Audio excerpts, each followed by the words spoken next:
Adam Curry, John C. Dvorak. It's Thursday, August 8th, 2019. This is your award-winning Gitmo Nation Media Assassination episode 1162. This is No Agenda. Assessing America under assault and broadcasting live from the frontier of Austin, Texas, capital of the Drone Star State. In the morning, everybody. I'm Adam Curry. And from northern Silicon Valley, an area plagued with white supremacists, I'm John C. Dvorak. It's Crackpot and Buzzkill in the morning. They're there too? Oh, everybody, all these Democrats in the Silicon Valley, they're all white supremacists, it turns out. And what evidence do you have of this? I heard it. I read it. Uh-huh. The Canadians think so. So do the Brits. So does the rest of the world. This is quite the assault on the United States. We are a phenomenon. Who knew? We are the biggest racial bunch of a-holes in the universe. Yeah. That's unbelievable. Well, it's worse than that. What do you mean of worse than that? Well, I mean, what do you mean? What do I mean? Let me see if I have this clip here. It's funny that you should mention anything because then I realize I don't have my glasses, which I have to go get while you're playing this clip. Okay. This is the MSNBC clip. Yes, insanity. Yeah, the insanity clip. Where not only is the internet facilitating the speed of radicalization, but our leader, our chief executive, is seen as almost a mentor and a radicalizer. And unfortunately, today, we did not hear what we needed to hear from that person that these extremists and unstable people look to. He spoke in the passive voice, in the collective voice. We didn't hear first person from him. We didn't hear I condemn white hate ideology. We heard the nation must condemn it. Well, the nation does condemn it, but we didn't hear what we needed to hear. So what happens is the extremists interpret what the president read off a script today as something he needed to say, something he didn't really want to say. So the president's either getting really good advice and rejecting it, or he's getting really bad advice. And I'll give you an example of that. We have to understand the adversary and the threat we're dealing with. And if we don't understand how they think, we'll never understand how to counter them. So it's little things and language and messaging that matters. The president said that we will fly our flags at half-mast until August 8th. That's 8/8. Now, I'm not going to imply that he did this deliberately, but I am using it as an example of the ignorance of the adversary that's being demonstrated by the White House. The numbers 8/8 are very significant in neo-Nazi and white supremacy movement. Why? Because the letter H is the eighth letter of the alphabet, and to them, the numbers 8/8 together stand for Heil Hitler. So we're going to be raising the flag back up at dusk on 8/8. No one's thinking about this. No one's giving him the advice, or he's rejecting the advice. So understand your adversary to counter the adversary. I know you're keeping your options open there, Frank, but as chilling as that is to hear, you're saying it is possible that someone who knows better is authoring or editing the words that show up and are read verbatim, or are supposed to be read verbatim by the president. You know, I'm glad you almost got the full clip, and I'm glad you did that. A lot of things, particularly on conservative Twitter, are being played without context. And you even missed, I think, the context of what this is. Frank, what's his name? Nucci or whatever. He's an ex FBI top dog. Well, that's why it's important to have it in context. Most people didn't even have that much when they showed a clip of this guy talking. It was just, oh, Trump is ready, or setting the flag on 8/8 Hitler, 8/8 This guy. You know, I always thought, by the way, HH meant Heil Hydra. Okay, so the point is, I'm sure the Marvel fans out there will appreciate that. Anyway, go on. This guy is the former assistant director of the FBI, and if we go back to the beginning of this interview, it's a little more interesting than just.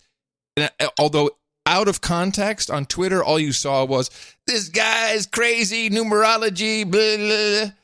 You had here that he's explaining, hey, wait a minute. Someone may be writing speeches for the president and he doesn't know what he's saying. They may be slipping stuff in. But it's a little bit worse than that because this guy made some predictions. 5 days ago, Frank Figliuzzi, the former FBI Assistant Director for Counterintelligence, wrote the following in an op-ed in the New York Times, and we quote, "Instinct and experience tell me we're headed for trouble in the form of white hate violence stoked by a racially divisive president." Gee, imagine that. And a former FBI Assistant Director predicting violence from white supremacists just 5 days before it happens. On the 6th day, a cycle perhaps, it happens. He has chosen a re-election strategy based on appealing to the kinds of hatred, fear, and ignorance that can lead to violence. And once again tonight, we have Frank Figliuzzi back on our broadcast. Frank, what were the signs, and how do we know how to navigate this tomorrow and the next day? This starts becoming the definition of terrorism when people develop anxiety about what should be free-flowing public places. Totally scripted between the two.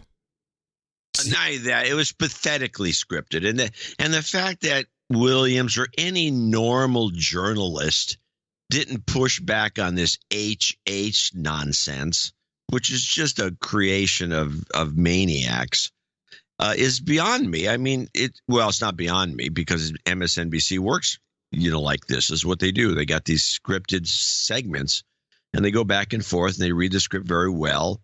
But yeah, you're associating it with the cycle and the terrorism malarkey and all the rest of it. I'm just saying, why does this guy predict something? It happens 5 days later. He shows up. Then he's talking all kinds of stuff like them. He essentially says there may be people in and around in the White House and around the president who are true white supremacist Nazis who are slipping stuff in. And to be fair, the president did not mistake Dayton for Toledo. That was in his teleprompter. And I'm not sure how that got in there. If you do Toledo white supremacists in 2015, there was a huge neo-Nazi clash in Toledo, Ohio. I'm not so sure he's completely off base. I'm not sure he's not off base. I don't know. But I'll tell you, there are provocateurs out there in the left-wing media, and they're doing a really good job. And I have another example. Let me just do the second example. This is another thing that Republican conservative Twitter lost their crap over, and this is Nicole Wallace. This is the clip that most people saw. The last Republican president fought for, sought, and it's not ideal, but had 44% of Latino vote. It was so politically powerful inside the last Republican administration. President Obama used the power of the presidency to try to pass comprehensive immigration reform with the Latino community, Latino leaders at the table. You now have a president, as you said, talking about exterminating Latinos. What were you yelling? What comprehensive immigration reform did Obama try to pass? Just listen to the clip, and then you'll see what... I'm sorry. Go on, play it. You now have a president, as you said, talking about exterminating Latinos. It's not... Okay, so you now have a president who's talking about exterminating Latinos. Of course, when did he do that? Of course, people lost their shit over this, and she had to come up with some half-hearted apology about that she misspoke, etc. But if you really listen to what she says... You now have a president, as you said, talking about exterminating Latinos. She says, you now have a president, as you said, because this guy she's talking to, Raul Reis, R-E-Y-S, who is on the editorial board of USA Today, has no Wikipedia page, only bios on the internet about what he's done, who he works for. He just shows up everywhere. There's no background. I'm telling you, this guy is a provocateur because he indeed did put this in her head. Nicole Wallace is a simpleton, so she picked that up and used it stupidly. But listen to this guy. And with regard to the president's remarks, sad to say, I don't really see at this point anything he can do. In words and actions throughout his presidency, he's basically declared open season on Latinos because we are one of his favorite targets. And it's not just the language he used. You mentioned calling Mexicans drug dealers and rapists when he came down the escalator. That was day one. Then it escalated into attacks on Latino journalists. It escalated into attacks on the so-called, as in his words, the Mexican judge. Then he ramped it up again to the invasion, the warning people of the caravan, and words like infestation. What do you do with an infestation? With an infestation, the conclusion is to attempt an extermination. So to me, there's very little distinction between his inciting this violence and the fact that it is now happening, because So you can hear this guy said it. She referred back to him. She's an idiot. But this guy is a spook, or he's something. He's some kind of provocateur, and I have no other information about him other than he's on the USA Today editorial board, which is concerning by itself, saying these types of things. So there is something going on, a concerted push, a real effort, and we've abandoned everything now. We've abandoned Russia, everything else that the president... Now it's in the rotation, so it's, we haven't abandoned that. But this seems to be the all-in way that they're all going, and worse, what really irks me is what the president said. This is really, I've not seen it so bad in the United States as this. And I pulled a couple of clips from his statement that he read off the teleprompter, uninspired. This is where if you can go back and look, and you'll see that he is reading Toledo from the teleprompter. In fact, it even looks like for a moment he realizes that can't be right, but he still reads it.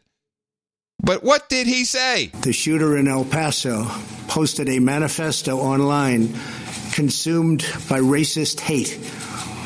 In one voice, our nation must condemn racism, bigotry, and white supremacy. These sinister ideologies must be defeated. Hate has no place in America. Hatred warps the mind, ravages the heart, and devours the soul. So notice he's taking the manifesto at face value that this guy did it, even though there is evidence to the contrary. Here is the owner of 8chan, where the manifesto, so-called, which we looked at in detail on the last show, where the shooter uploaded that. Now, 8chan is it's basically a bulletin board where you can post stuff, and you can do that anonymously. The guy who runs it, I think the servers are in the Philippines. He makes his money by advertising on 8chan kind of odd travel books, which, sketchy travel books about weird stuff you can see in different countries.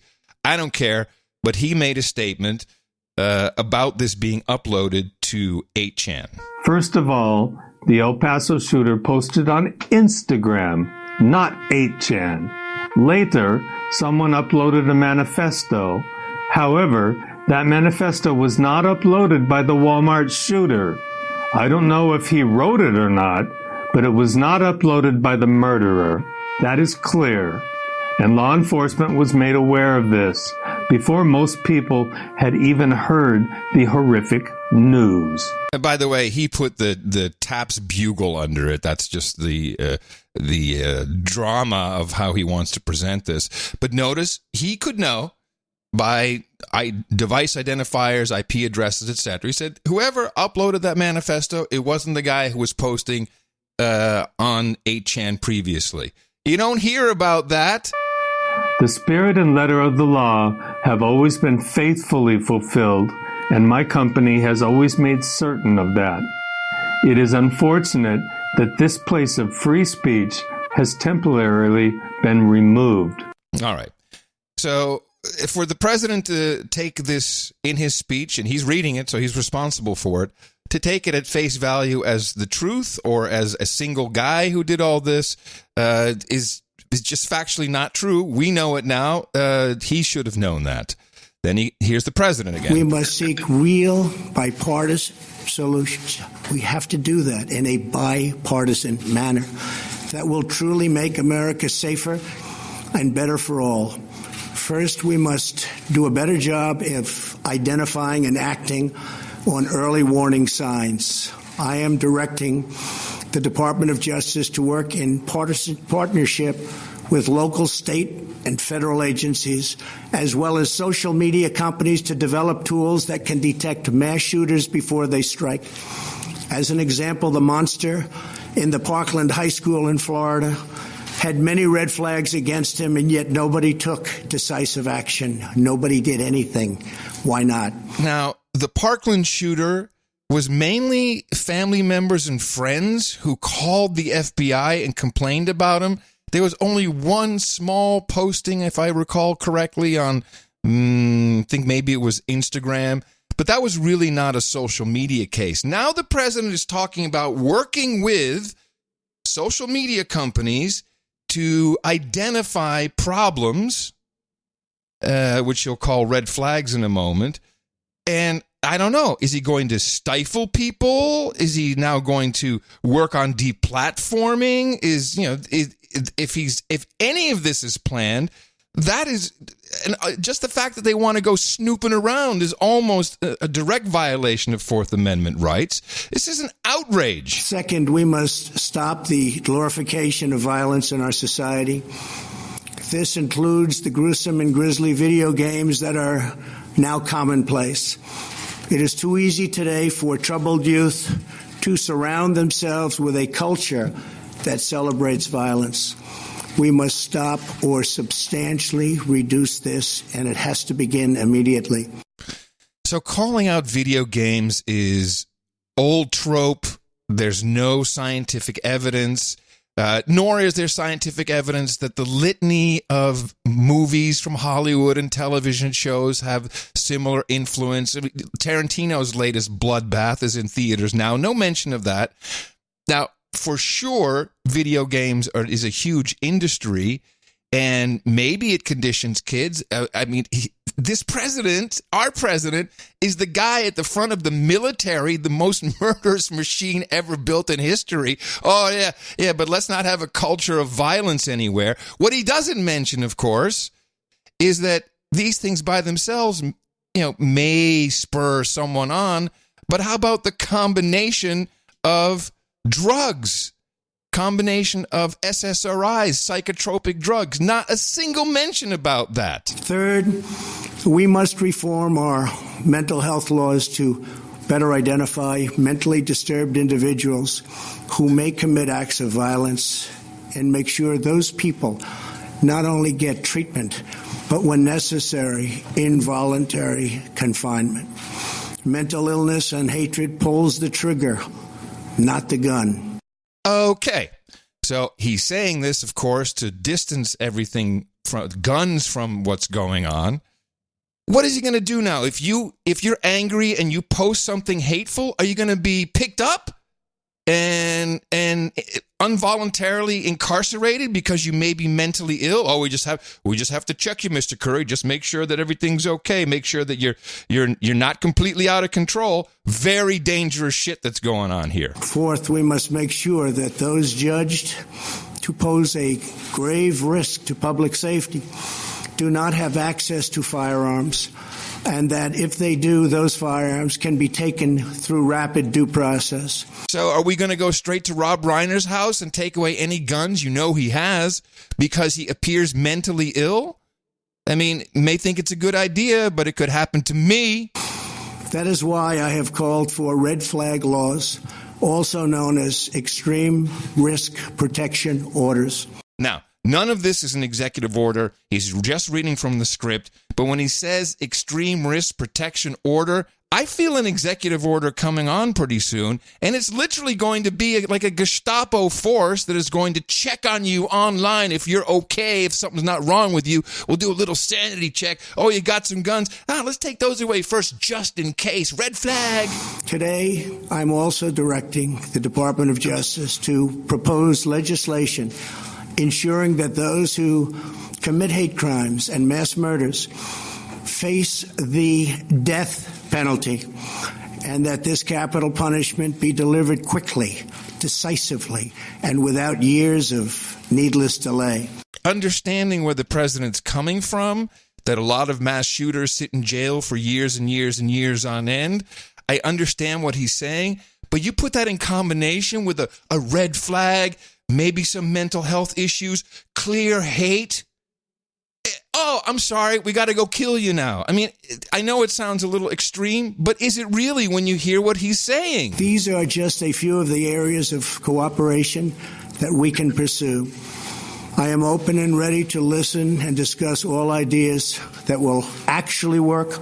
And now, the way he says that, maybe he's negating all of this, and maybe that's a signal saying, well, you know, this is all bull crap. I'm just saying it, so I'm open to ideas that will really work, but I don't like it. That will actually work and make a very big difference.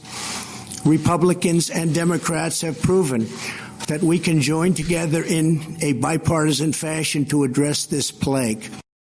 Already, the government is swinging into action on this. They are loving it. Here's a former Department of Justice official. This is where they're taking the president's words. Can the FBI alone track domestic terrorism, or does it need all the agencies of government? It needs to be approached the same way we approached, again, international terrorism after 9/11, which is working with foreign governments and foreign law enforcement and foreign intelligence agencies to track the trends, figure out who the radicalizers are, because white supremacy is not unique to the United States. Now, do you hear what she's saying? We need to work with foreign governments. Why? Because the Fourth Amendment prohibits the government from snooping around your business in the United States. But just like they did with the FISA warrants, they use the British intelligence, Italian intelligence, any one of the Five Eyes, they'll use them and send that information to us. Then we'll go pick them up. That's what she's saying. So this has become a global problem. We need to treat it as a global problem, which means information sharing between governments. It means information sharing between the federal government and states and locals. And it means information sharing with the public, with the American public, to help people to understand terrorism is not just Islamist extremist terrorism. Terrorism and terrorist acts of violence can be motivated by any ideology, far right, far left, anything. Mary McCord, thank you for being with us. Now, one more and then I'm done with the rant. This is a former Obama DHS stooge. And yet President Trump is saying he will now give the FBI whatever they need to tackle it. So what tools do the FBI need? Well, of course, we need, more undercover long-term investigations into those who are plotting terrorist acts. I think there's a good lesson to be learned in the Countering Violent Extremism program. We actually had the first 3 organizations in 2018 that were given grant funding. However, that funding was pooled for countering violent extremism among white nationalists. So we need to reconstitute that and have an equal distribution of funding and resources for countering violent white nationalism. But how does the FBI track people who go online to these sites like 8chan and become radicalized incredibly quickly? Yeah, so here in America, we have a Bill of Rights that gives constitutional protections to people. One of those is the freedom of speech.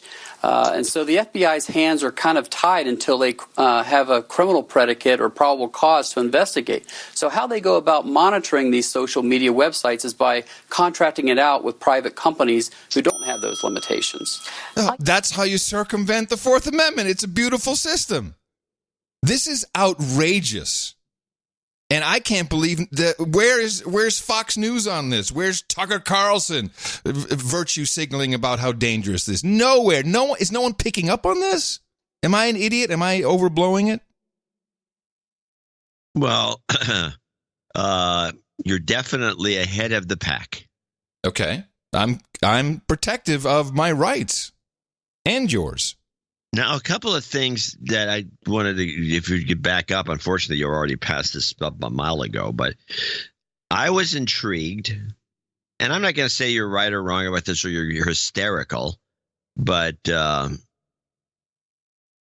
was intrigued by the notion that there's an agent provocateur in the White House planting coded messages supposedly to white supremacists, although it'd be more likely to be coded by a left-winger in the White House who is slipping these terms and these ideas in, like raising the flag on 8/8 as a tribute to Hitler.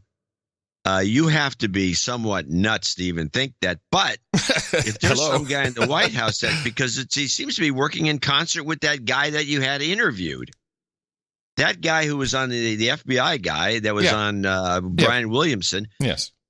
Told us stuff that was like didn't make any sense unless there was actually something going on. And this guy knew about it as part of a concerted effort to do this, to just embarrass the president by putting in coded messages using the wrong words or.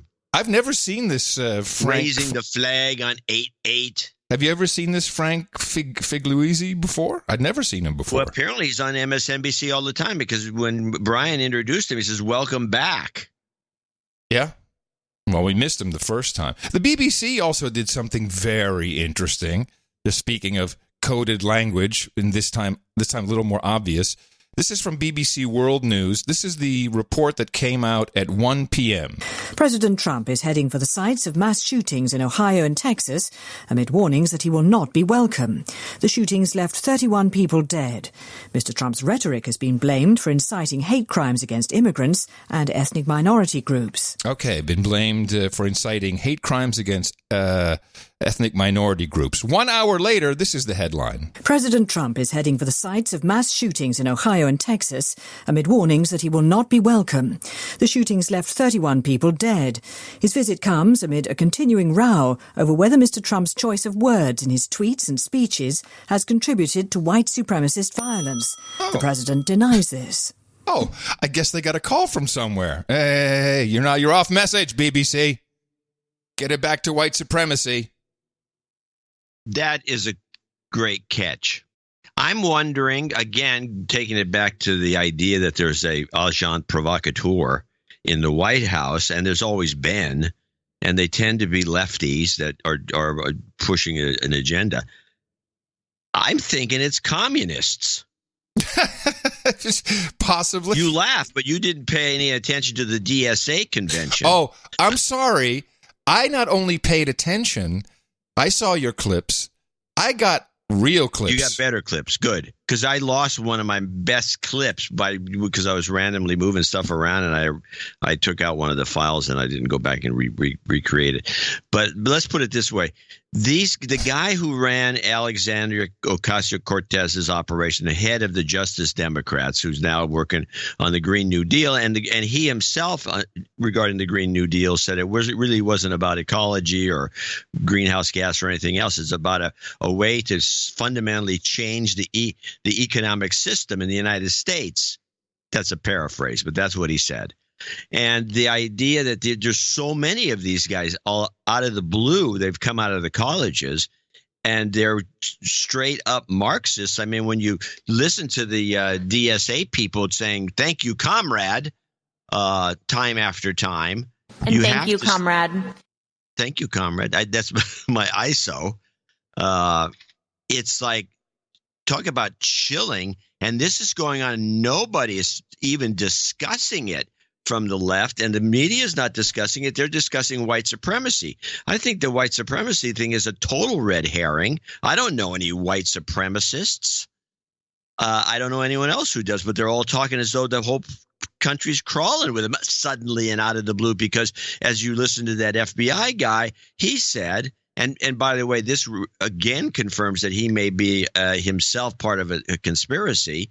He said, well, they look to Trump for his coded messages, and he didn't use coded, but they look for Trump as a mentor to the white supremacists. Why are they looking to Trump? Trump's not a white supremacist. He may be Jewish. His daughter's Orthodox. The whole thing is ludicrous, but it's not ludicrous if that's actually a message. You look to Trump because Trump has coded messages that he's unaware of. Do you want to hear the full? Now, we don't have to go back to that guy. I think it's clear. Well, that would certainly be a communist or socialist way of doing things. Communist. Communist? Well, I'll tell you, this DSA, now whenever I see funny clips from something like that, and they were extremely funny, and we're going to play yours, and then I want to play some things that I picked up.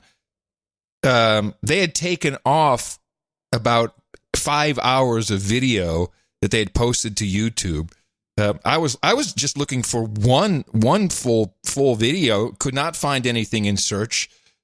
Tried Bing, tried Quant, I tried everything. Then I even succumbed to Google. I searched on YouTube. Went to noagendasocial.com. There, of course, our producers found all of the recordings, which someone had still posted to Twitter. You for this methodology you used, but all of the clips were linked on the DSA website. No, they took them down. When I was looking for it, they took them down.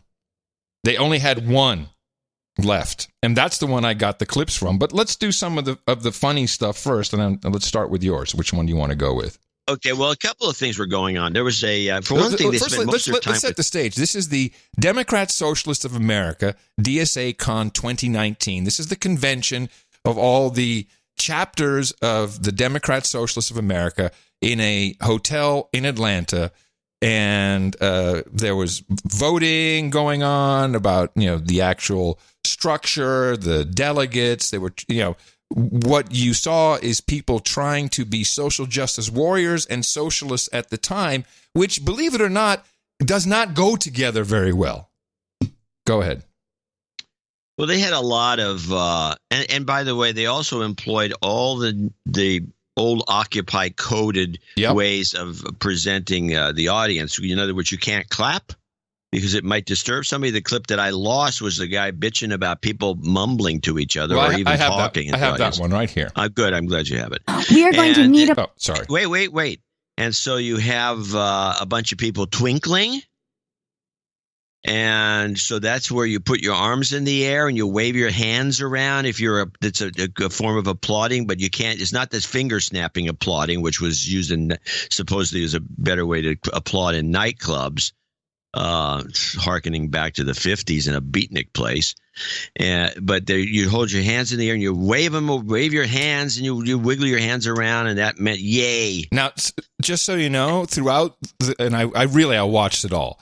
Throughout this, it was referred to as ASL. That's what they call it, and it is true. ASL is American Sign Language, and clapping in ASL is the jazz hands. So I don't know where you got twinkling from, but twinkling is the word for it.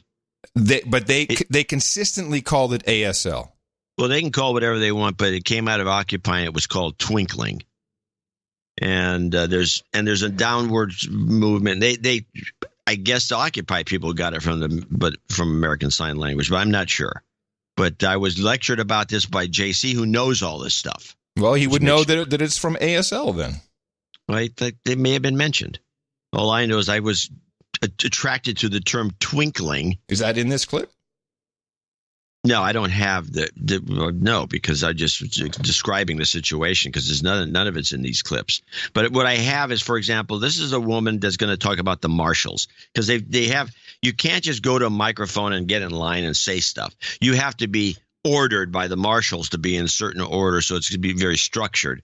And so they've had nothing but trouble with this system, so they had to add a second marshal who, if you don't like what the first marshal said, you can go appeal to him. But the thing about this is the classic milieu-driven woman who has the podium at the moment. And this is the clip of the girl. And I want you to listen carefully for the number of outrageous, uncountable times that she says and it reminds me of the other real major girls, and I have another girl coming up, but that's going to do with this, was that woman that was from NPR who talked about advertising. She was one of these in the same sounds like the same milieu to me, which doesn't surprise me that you'd have NPR in a socialist milieu going, You don't say this many times unless everybody's doing it. This is just me noticing something out loud as the chair, and you can take me up if you wish, or you can ignore me. I have noticed that a lot of our points of information and our points of parliamentary inquiry and our points in general are coming from just about the same 6 to 8 people. I would suggest that you practice being socialist organizers and you see if you can recruit somebody else to make your point. That's usually a good indication if it's a good point to make.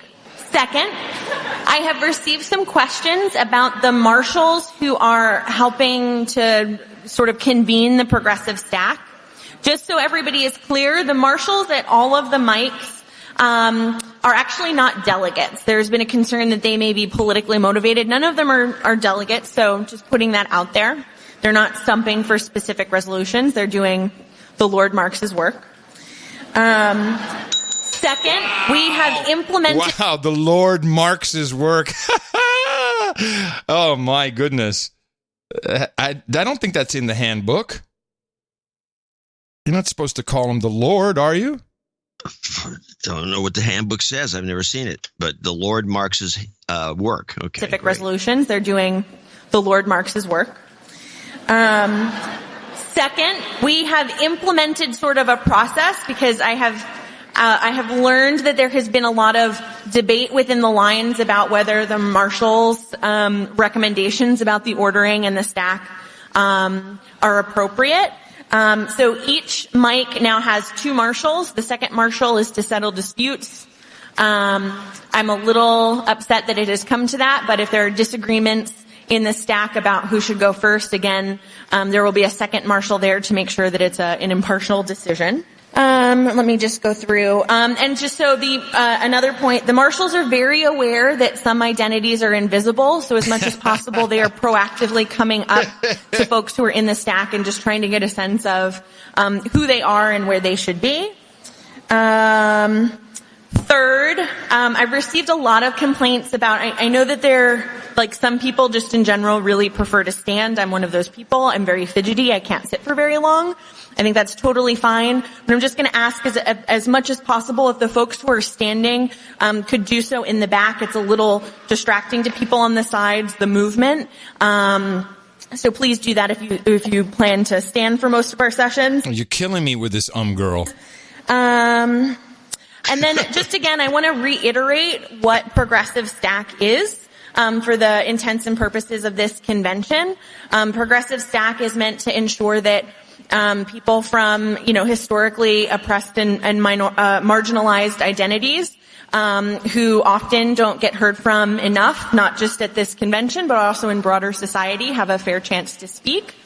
It is not about sort of trading back and forth stories of who has the most relevant personal life experiences to speak to an item that's up for debate. Oh man, this is very hard to listen to that.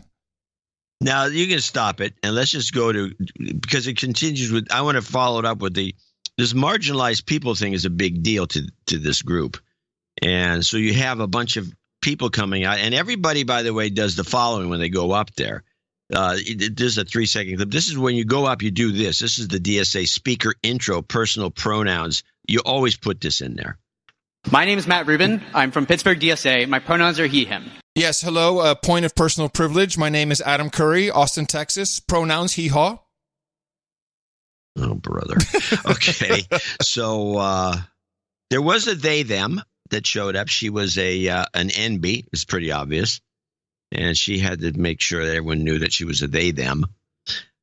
So let's listen to, this is the marginalized people clip that precedes the next clip, but anyway, play this. Is they're very concerned about this because if somebody was marginalized means you have taken yourself out of you maybe have autism, for example. If you're autistic, you're marginalized. If you're handicapped, you're marginalized. If you end up marginalized, you don't want to be necessarily. Maybe you do, but you are. So let's play the marginalized people thing. And the heartbreaking work that this is taking from every marginalized person in this room. It has been hard. I spent my lunch break working with the marshals to organize some space for us to center, ground, and process the harm that has been done this weekend. Whether it's accidental or not, we need some space and time to do that. I want to invite the marginalized people in this room to meet me after we adjourn at 5 in Augusta E. It's on this floor just directly across the hall. So we can spend some time in community just processing so that we can go out and continue to organize with each other. Thank you so much for your time. He's an or two. And So you just did an yourself, my man.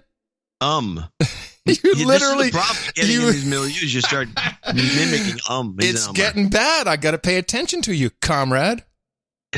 Now, so this necessarily leads to this back and forth, which is the marginalized marshals. Point of information or clarity.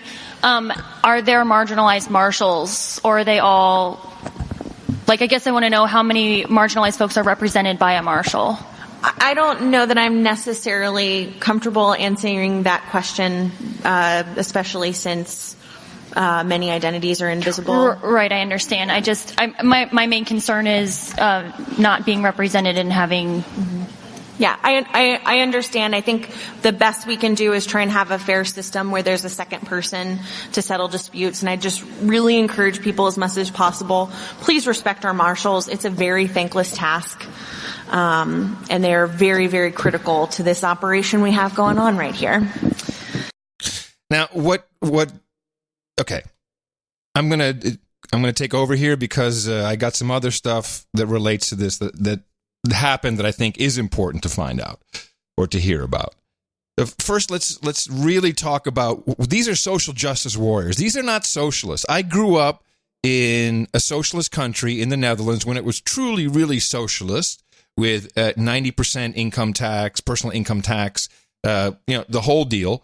I've lived in 3 different socialist countries. This has nothing to do with how socialism works. Socialism has leaders, and they tell you to shut the fuck up. And I've seen it, and that's how it's lived. This has nothing to do with socialism.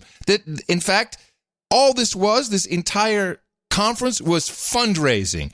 Every speaker at the end, we have envelopes, and they were embarrassed to use the word Square because they had Square credit card processing. So they always, the Square thingies, whatever, you can donate. We need your money, comrade. We need to fund this. It was all about getting money. And they raised over $100,000 at this conference, all about getting money for their organization. And the rest was just social justice warrior bullcrap.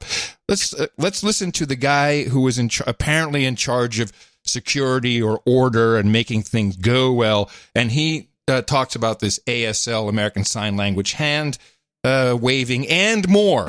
First of all, in this room, I see that no one's clapping for me. It could be because I'm not engaging, but it also is because everyone's doing this. And that's really important, because those loud bursts of noise, even though this is a noisy space, when we can do something like reducing that, that's really important. So please don't clap, shoot up these. And additionally, with the noise issue, like avoid hissing, avoid waving banners, right? If you don't know what to do, show up these, right? I'm sure there's lots of ways that we can communicate to each other without needing to rely on something that's going to hurt somebody else. We have quiet rooms that are available. There's a range of options of these, right? On 7, there's one that has video but no sound, if you still want to be able to observe the convention, but the sound is an issue. There's also on Piedmont 8, a completely quiet room. One thing to note there, please don't go into that space with anything that's like an aggressive scent, for instance, right? Because that's going to be difficult for people. The principle of collective security is we don't want to put people in stressful situations that they don't consent to, right? And we have to be accountable to each other that our actions might have negative consequences for other people. We're also talking about de-escalation, right? Because people are going to have different experiences of things that some others might think is normal heatedness, and I think in some of that there's an inevitability there, but it's going to be really traumatic for people if we're not making an affirmative effort to de-escalate each other and de-escalate ourselves, right? If you are having a conflict with somebody, feel free to step away, right? We're going to make sure that you can get out of that space. Let somebody else step away if they need to step away, right? Don't talk to cops. Don't talk to MAGA assholes. We're almost there. So, but thank you. Yes, very lovely. It's all just lovey-dovey and everyone's comrades. And don't talk to MAGA assholes. Don't talk to cops. And don't smell bad. Don't wear horrible perfume, or just don't smell bad. And hold on a second. You've made an observation that I'm going to take to the next level, which is that this was just a fundraiser. Yeah. This is a fundraiser for people that are marginalized. Nobody has exploited them before. In other words, the autistic, the people that don't want to smell anything. It's a new source of revenue. The people that you clap and you drop, and they jump because they don't like any noises at all, so they go into the silent room. These are people that are handicapped in all sorts of weird ways, and they have not been exploited for money. Well, it happened at this conference for sure. And people inherently feel that that's going on, and then all their trigger mechanisms go into overdrive. We are going to need a party that will organize working people to fight for the demands that we want and to win socialism. Thank you so much. Quick point of privilege. Quick point of personal privilege. Yes. Guys, first of all, James. Now this gentleman, him, makes a big mistake here by saying guys. He has a different point, but he starts off by saying guys. Big mistake. Quick point of personal privilege. Yes. Guys, first of all, James Jackson, Sacramento, him. I just want to say, can we please keep the chatter to a minimum? I'm one of the people who's very, very prone to sensory overload. There's a lot of whispering and chatter going on. It's making it very difficult for me to focus. Please, can we just, I know we're all fresh and ready to go, but can we please just keep the chatter to a minimum? It's affecting my ability to focus. Thank you. Thank you, comrade. Okay, is there a speaker against name, chapter, pronoun? Point of personal privilege. Yes. Please do not use gendered language to address everyone. Okay. Big mistake. I lost. Yeah, no, I know what you were angling for. But this point of personal privilege, point of information, point of debate, you can interrupt the speaker at any time as long as you say a point of something. Is there any further debate on the Credentials Committee report? Point. Hold on. Point of order. Yep. Thank you. So. Sorry, what's your name and My name is Trey. I use they, them, and he, him pronouns. What? I'm from Memphis. Thank you for asking. Nice to meet you. Sorry. Nice to meet you. I had a question. So, Nick? Jack? What is his name? Or what is their name? Nick J. They were elected as an at-large delegate. But now, what you're hearing here is what they spent 5 hours on, is voting on all kinds of stupid, useless stuff that got nowhere because everyone kept interrupting with their point of personal privilege issues. Before they resigned. Is that correct? No. No? No. Okay, then never mind. Now, we are going to... Point of information, could you please let us know how many delegates there are? So they didn't even know how many delegates were there while they're voting. Do you know that?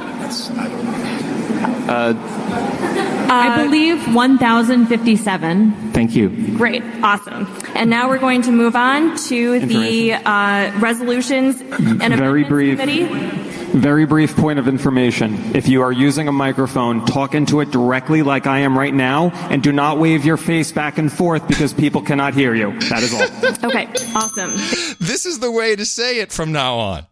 Do not wave your face back and forth. We can't hear you at the back of the room. Anyway, they got in a big argument. The voting wasn't done properly. They tried to vote online. I'm going to skip all these clips that are in the show notes if you want to listen to them. Then someone said, point of debate. The bylaws don't allow online voting. Oh, it just went on and on and on and on. Because these are not socialists. These are social justice warriors who put on an old army jacket. They're damaged. They are damaged. They have lots of issues, not underplaying or discounting their issues. But you're right. They were there to be exploited. And all of a sudden, the last hour, well, that changed everything. The real socialists came in from Germany, from Austria, from Japan, and from Brooklyn, one interesting one. And they were just aghast with what they had seen. They were totally, and they said it too. Here, and mind you, when the real socialists came in the last hour, there was no twinkling, no American Sign Language. People were hooting and hollering, no interruptions, point of personal privilege. I can't stand the noise, it's triggering. None of that. It was just hooting and hollering because this is the real socialists who came in, and they had a message for this group of misfits. This is the German socialist. Following your Congress, I have to say something. You got everything to have success. So you are smart, you have got passion, You treat each other fairly most of the time. And you got the momentum. So please stay together. I know that parties sometimes have growing pains, but go forward, make it productive, and please avoid the sickness of the left, and that's the splitting. We have several examples of that in Europe, and don't do that. Don't do that. So. Because they saw it. These guys saw what was going on and like, hey, don't do that. Don't do that, eh? Don't do that, eh? And as I'm from Germany, it's my duty to say very loud and clear, anti-fascism is no crime. It's the opposite. Anti-fascism is a duty to all Democrats. And we all together, we are anti-fascists. We are going to the streets and campaigning together for anti-fascist, democratic and social society. And if we will not do that, nobody will do the job. So our responsibility grew, and let's go on forward. And dear comrades, I'm so happy to be here. Thank you very much. So coming here to incite violence on our streets by saying Antifa is good, it's good to be anti-fascist, take it to the streets. Yeah, this guy's, these are the people who are really problematic, and you hear the hooting, the hollering. No one's getting upset about it. What was that all about? They're all hooting and hollering because they're LARPing children. They have no idea what they're doing. So there's an issue I want to mention. So when I was in high school, I was one of the lucky/unlucky appointees to the Model UN. One of those kids that was in the Model UN. They have this around the country. You were a globalist early on. How interesting. Oh, yeah, absolutely. And so the Model UN, or Mock UN, I think it was also called, but it's the Model UN, and every school got to send 2 representatives as though it was a country to the Model UN. And I think it was in Berkeley they had it, of course, at one of the big auditoriums at Cal. And so we all went there and stayed in a hotel. They put us up in a hotel in downtown Berkeley. And me and my pal was Bill Cady. We ended up spending most of our time tossing toilet paper rolls out the window to see if they would unravel and make a streamer. But during the Model UN, you learned Robert's Rules of Order, which have all these points of order, points of information, points of this, points of that, points of this, points of that. And there's a relatively – maybe there's about 12 of them. But in that event that you were listening to, they were making some up. I mean, there's no such thing as, point of cliche or whatever. Point of personal privilege. No, point of personal privilege is one of them. Oh, point of debate, point of information. That's one of them. Mm. I think it was point of debate or something they said that was not one of them. But all those other ones, point of order is the main one, point of information, point of personal privilege. Those are all real.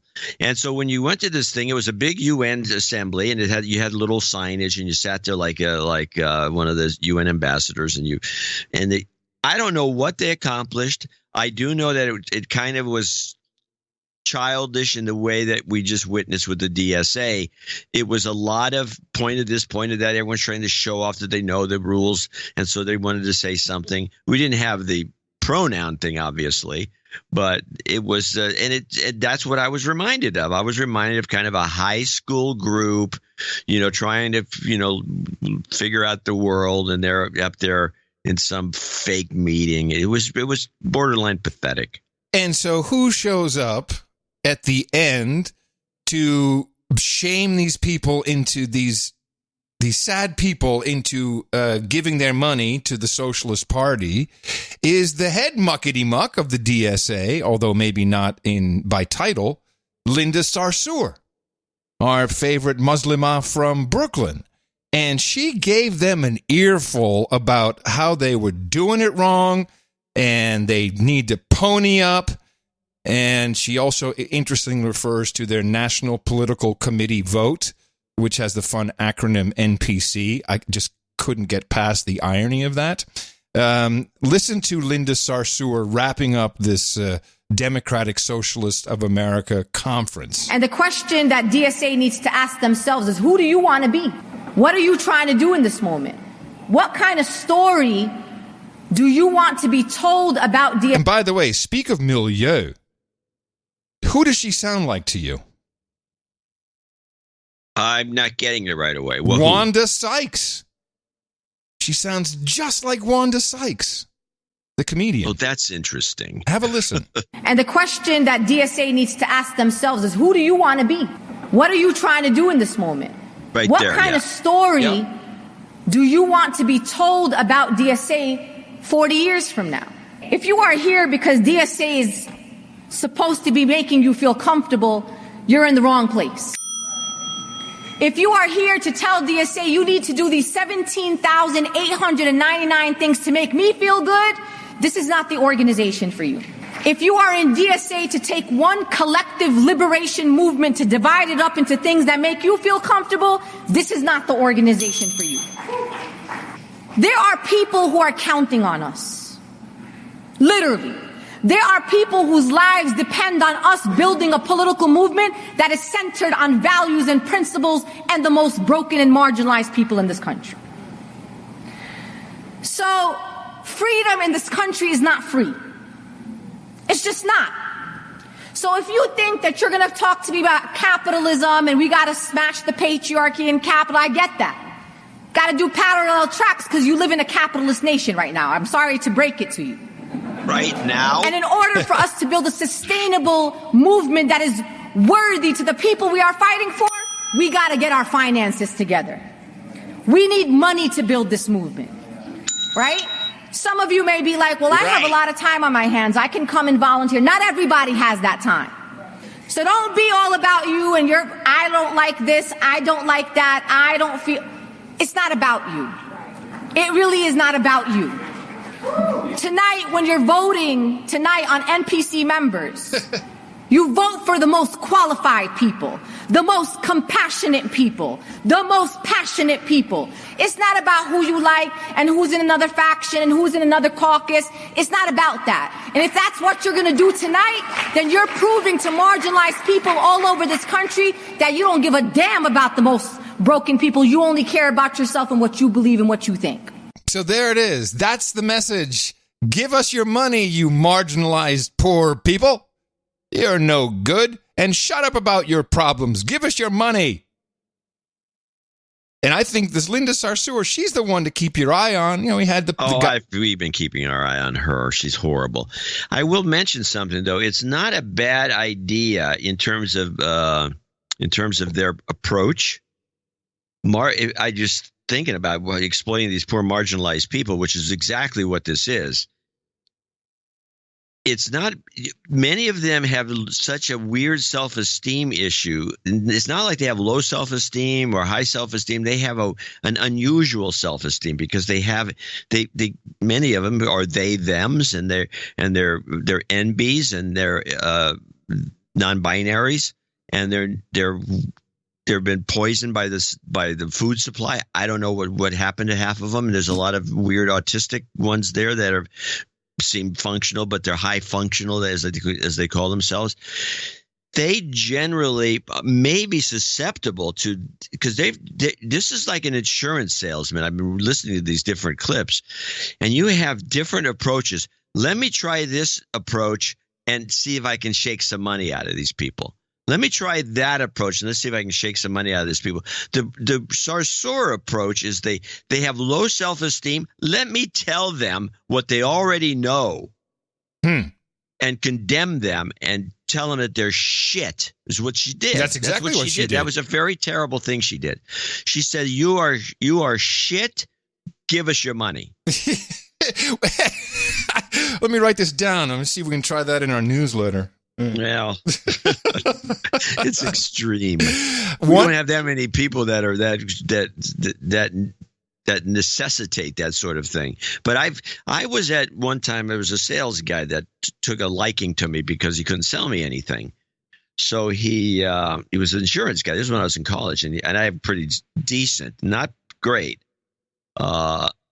sales resistance. And I've run into people that I can't. There's no way I'm going to get out of it. And I just I'm out of here. I'll whatever you want. But most people I can resist. And if you go to the Middle East and deal with some of these Arab and Lebanese and some of these sales guys, you're just generally speaking, you're not going to lose a lot of money, but you got to pay up. Or you don't get out alive. You're never going to get anywhere. But with most Americans or the typical Western sales guys, they have all these tricks and they go from one to the other to the other. And this guy went through the entire litany, and he kind of ended with this condemning type of sales pitch, and he never could break me. And so eventually he said, I like you. And he bought me a cup of coffee, and that was the end of it. But which I thought was a personal victory. Victory for you. I had a similar situation just recently when I took my car over to get it washed at this place. I kept seeing this in Marin County.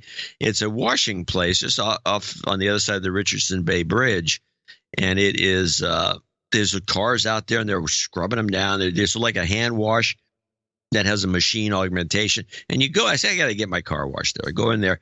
The guy has a sales pitch for this $500 worth $1,000 wax job where they wax your car, and then they put this other stuff on, they put this other stuff on, and they put this other stuff on it.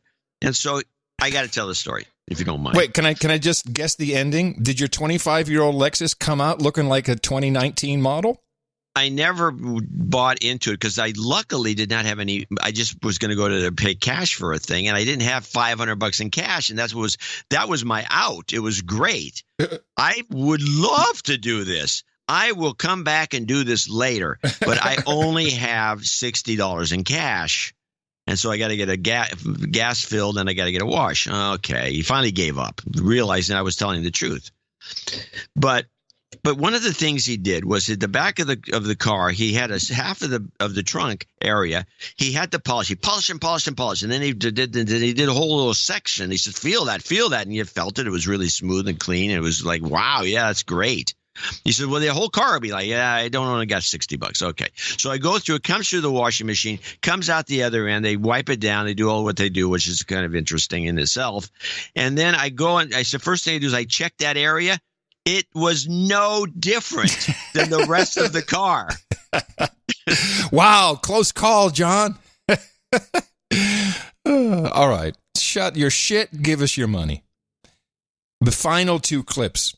Now, this was a real socialist, a member of the DSA, DSA Austin. In fact, I think he may even be the president now of the Democratic Socialists of Austin. They're about 800 members strong. And I wanted to play these two clips because this is, well, the first one is what the claim is that the DSA has done today for you in the American political system. Since our last convention in 2017, DSA members have been critical to the ongoing teachers' strike wave, to the election of class struggle candidates like Alexandria Ocasio-Cortez, and we've made Medicare for All the most important issue of the 2020 national primaries. Notice no triggering there. Yeah, where's the twinkling? So the claim is that they're the ones that put Medicare for All up front in the political conversation. I don't think that's true. I know it's not true. Who did that then? Anybody but them. In Austin, we've organized to win a city council ordinance for paid sick leave for hundreds of thousands of workers. That's true. We also organized to win a long-fought campaign that forced Congressman Lloyd Doggett, a millionaire Democrat, to sign on to the Medicare for All bill. Pressure. We've done so much more. Political education, canvassing for a Green New Deal, standing in solidarity with organized labor, and beyond. And now, the chair of our Health Justice Committee, Heidi Sloan, is running for Congress as a Democratic Socialist in Texas. Yeah, good luck. So the thing that got me, though, is his description of why he joined the DSA. But mind you, he's wearing a Bernie Sanders sweatshirt. So this is a Bernie guy, and I think this is where Bernie is going to get a lot of leverage from people of voting age, marginalized as they may be. But listen, because I think kids can identify with this message. You didn't hear this throughout the entire conference except this one time. My life was very different before I joined DSA. As I was becoming a socialist, I didn't know how to cope with my recognition of all the problems in society, problems that directly affect my life and those of my friends. Rent is too damn high. We couldn't get jobs or jobs with benefits. and global warming was making Texas summers even more miserable in the short term and dooming humanity, maybe even the capitalist class, in the long term. My friends also didn't know how to cope with these problems or with my constant bickering and agitating about them. I was becoming frustrated with my newfound ability to see the problems of the world alongside what I felt was my inability to do anything about it. As someone who was broke and thought about every single penny, this was a big deal to me. But it also wasn't a big deal to the table, and that's what was important, because it meant that everyone had what they needed to fully participate without the distractions of just getting by in society. By relieving some of the burdens that capitalism puts on us, we were able to devote our energy toward organizing together. This was so radically different than the life I was used to with my friends.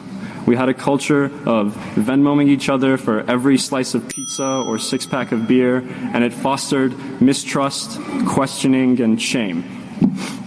But here, someone who could do so just got coffee and snacks for everyone, and we proceeded to have a productive meeting. What do you know?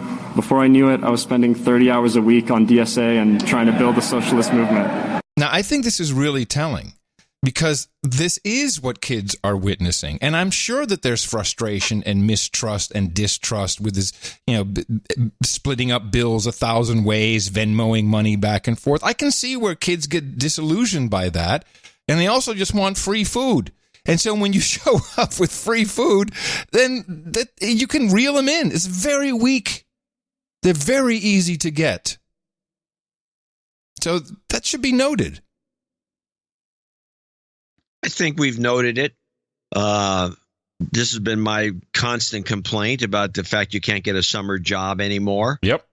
I mean, when I was a kid, I was working summer jobs when I was 15. You had to get a work permit if you're under some age. 16, yeah. Under 16. But at 15, if you got this permit, hey, you can go get it. You can work during the summer so you'd make money. Or there were paperboy routes. I used to have one of those, 2 of them actually. And you could make money that way. There's no such thing anymore. And it was actually taken over by people and driving around in cars, if it even exists. The whole thing has been structured over time to like eliminate all these jobs. I think that the movement toward offshoring and sending stuff to China, I think, has a lot to do with it, which Trump has been trying to correct. Which is good for him, but nobody cares about that. So they're just bitching and moaning about the fact that it's a mess, but the real causation of this situation is never addressed. It's not addressed. Where was the causation addressed to this? What are you going to do to fix the problem? Just become socialists and take everybody's money and then rip off the marginalized? I mean, this is ridiculous. But okay, I'm glad you feel comfortable there, kid.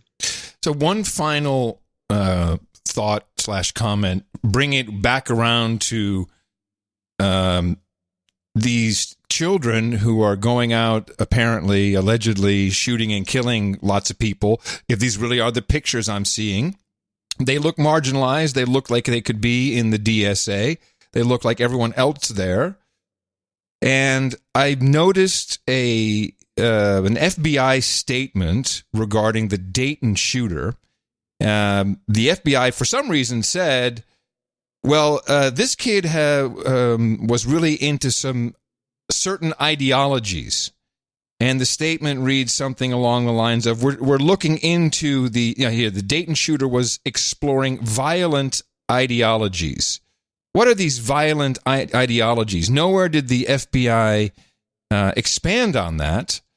But I did receive information, new shit's come to light, man, from our producers. Several people pointed me in the direction of the Bronze Age mindset, which I'd never heard of. I presume you've not heard of either.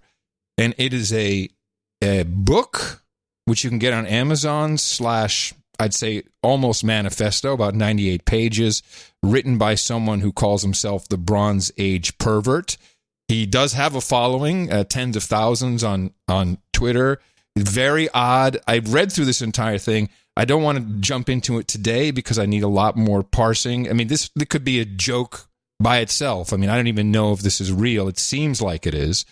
But this Bronze Age mindset, a lot of the tropes in this book return and are spelled out literally right down to we need to split up America into states based on race or culture or background is from this book. So that's what was in the El Paso Manifesto. It was what's in Christchurch Manifesto.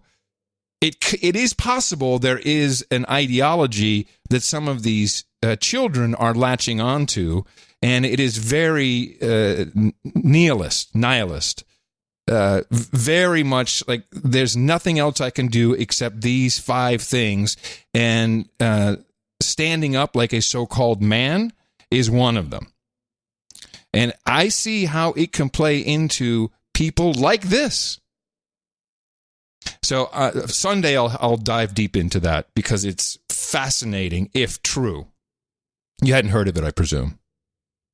No, but I'm looking at the Bronze Age Perverts Twitter page where he's got 20,000 followers, which is not that many. And it's borderline satire. This is why I'm not entirely multiple people have sent this to me and said, this is what a lot of, quote, millennial anons are into these days. He has a podcast, too, which is even worse than the Twitter feed. I mean, I can't even, it's like some Caribbean-type accent. He says he's broadcasting from Suriname. You know, I don't know.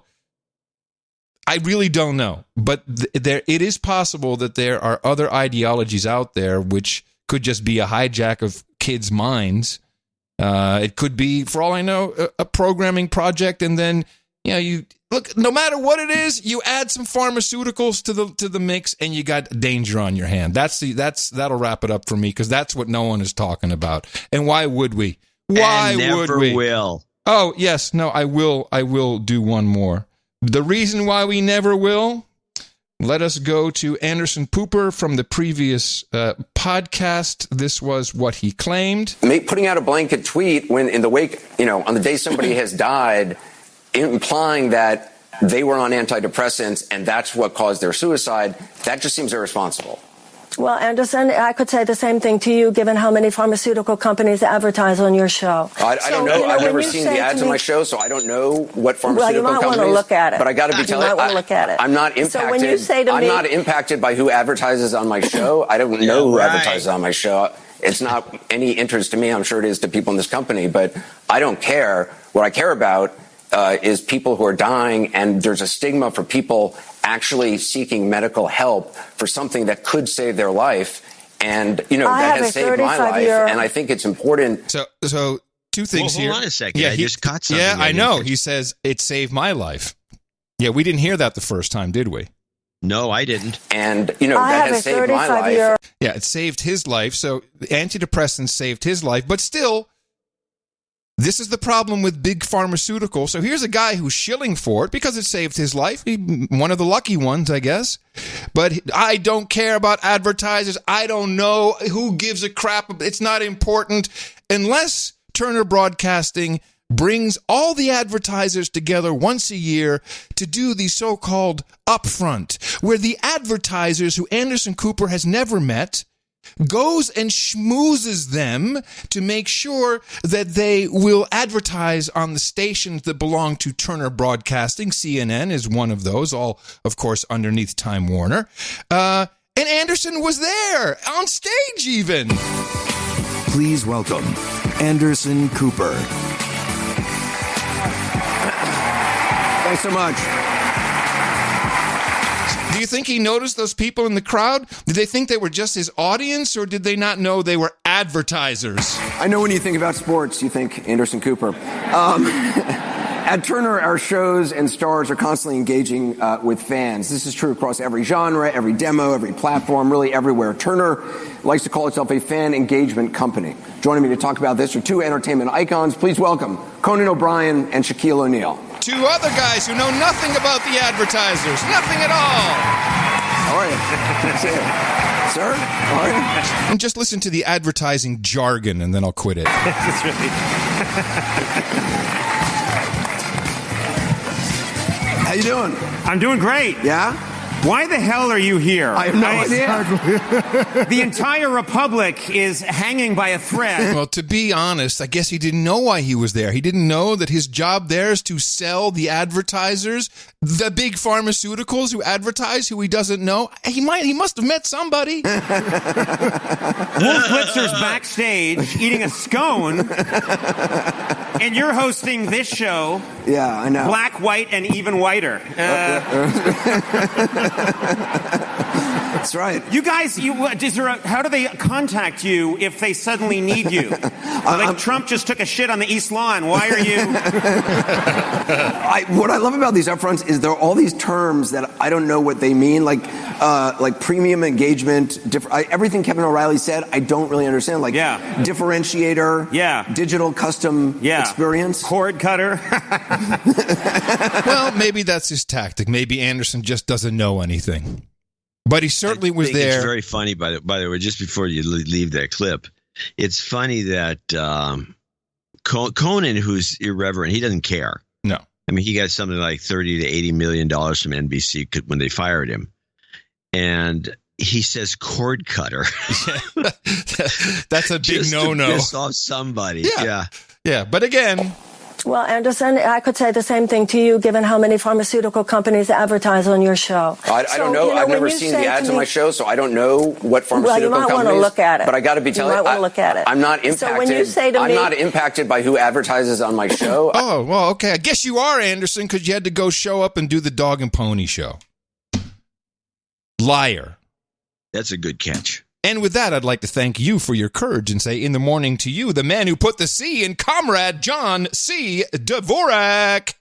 In the morning to you, Mr. Adam Curry. In the morning, all ships at sea, boots on the ground, feet in the air, subs in the water, and all the dames and knights out there. In the morning, trolls. How you doing? Good to see you all there at noagendastream.com. Very helpful today. The trolls are all over everything. You can join them. We have over 1,000 listening in live. NoAgendaStream.com, not just for the No Agenda show, but for all of our programming on NoAgendaStream.com, which is quite extensive. It's 24 hours a day, 7 days a week, and always fellow trolls to go hang out with. Big in the morning as well to Adam at Sea, who is not gone. We've pulled, this is the second piece of evergreen art we've had to use. It was the 33 on the side of I think a container or container ship, and no, I think it was the side of a crane. Oh, a crane. I'm sorry, you're right. Adam at Sea is alive and well and active. He's on NoAgendaSocial.com actually, but he brought us that artwork. It was from I think episode around the 600s. Yeah, it was an oldie. It was really an oldie because we could not find anything appropriate. For the episode. The episode was titled Replacists, and it just wasn't there. There was just nothing that really hit us. We had well, there was one piece I liked, but you didn't like. Yeah, which piece was that? Well, I'm going to have to reveal the sordid information. Oh no, you liked the Portland campers, and I just thought it was. It wasn't very visual, very small. You thought it was too small. Too small, mainly. Small. Yeah, it wasn't exaggerated enough. And everything else was just, stop with the faces of politicians. It's really not funny anymore. We're not going to use them. No. Just not everything was. With the one I did use in the newsletter, and I still think is usable for album art, is the Buttigieg as Alfred E. Newman. We used that one on the last episode, on the previous one. No, we didn't. Oh, I'm sorry. You're right. No, we used the Muppet one. I'm sorry. You're right. Yeah, but I didn't like Buttigieg. It was just. Well, here's what I'm going to tell you about that piece of art. And I did use it on a newsletter, and I wouldn't mind using it again. I went online and found all the art of turning Buttigieg into Alfred E. Newman. Mm-hmm. And this piece was so far superior in the way it was photoshopped to make it look like it was Buttigieg looking at Alfred E. Newman. There was nothing out there that even compared to it. Oh, it was a good piece. Politicians on our artwork is tired. The funniest one was George Bush and Obama morphed together, and after that, I think it was just kind of done. No, there was a good one with Jeb Bush and those eyeglasses. Yeah, well, you know what I mean, though. Yeah, no. This is a no, minor. Said, this now is you get me to say no. I'm going to get you to say This is a Democratic primary. These people are not really all that important on an international scale, for sure. I'm trying to find the Alfred E. Newman one because I forgot the artist. I think it was I don't want to say it was Mike Riley, but it was one of our better guys. Or Darren. Might have been Darren. I don't know. I'm sure it wasn't Darren. Darren doesn't do that type of thing. This is really one of these things. I know how it was done. I don't think I could do it, but I can't find it. I'll keep looking and find it later. Well, anyway, we do want to thank all of our artists for giving it a good shot, a good try. As you can see, artwork does make it into other avenues of the show. And No Agenda Joshua Pettigrew. Oh, yes. NoAgendaArtGenerator.com is where you can upload your art. Now, we've had, who knew, one shout out for headless Drupal developers, since Sir Paul, who's been running the art generator diligently, needs help. I think we have at least 30 offers, maybe more, of people who are experts in Drupal and specifically headless Drupal. Very surprising. I was stunned by this. Have you sent these names on to Paul? No, I'm still got. I got one more name to put. I got to put them in a file and then send them over to Paul. It'll take me another few days. Okay. Well, again, thank you, everybody. NoAgendaArtGenerator.com. Important work as a part of our Value for Value network, where you can contribute value in many ways. We're just like the DSA.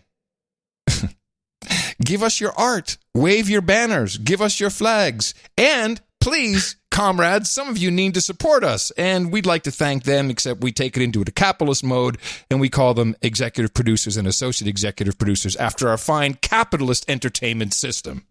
Yes, exactly. It's exactly true. So they actually get credit. Yeah. Unlike the comrades who would not give you credit. The comrades get no credit because it's communism. Hello. Our Lord Marx. Lord Marx. What he said, yeah.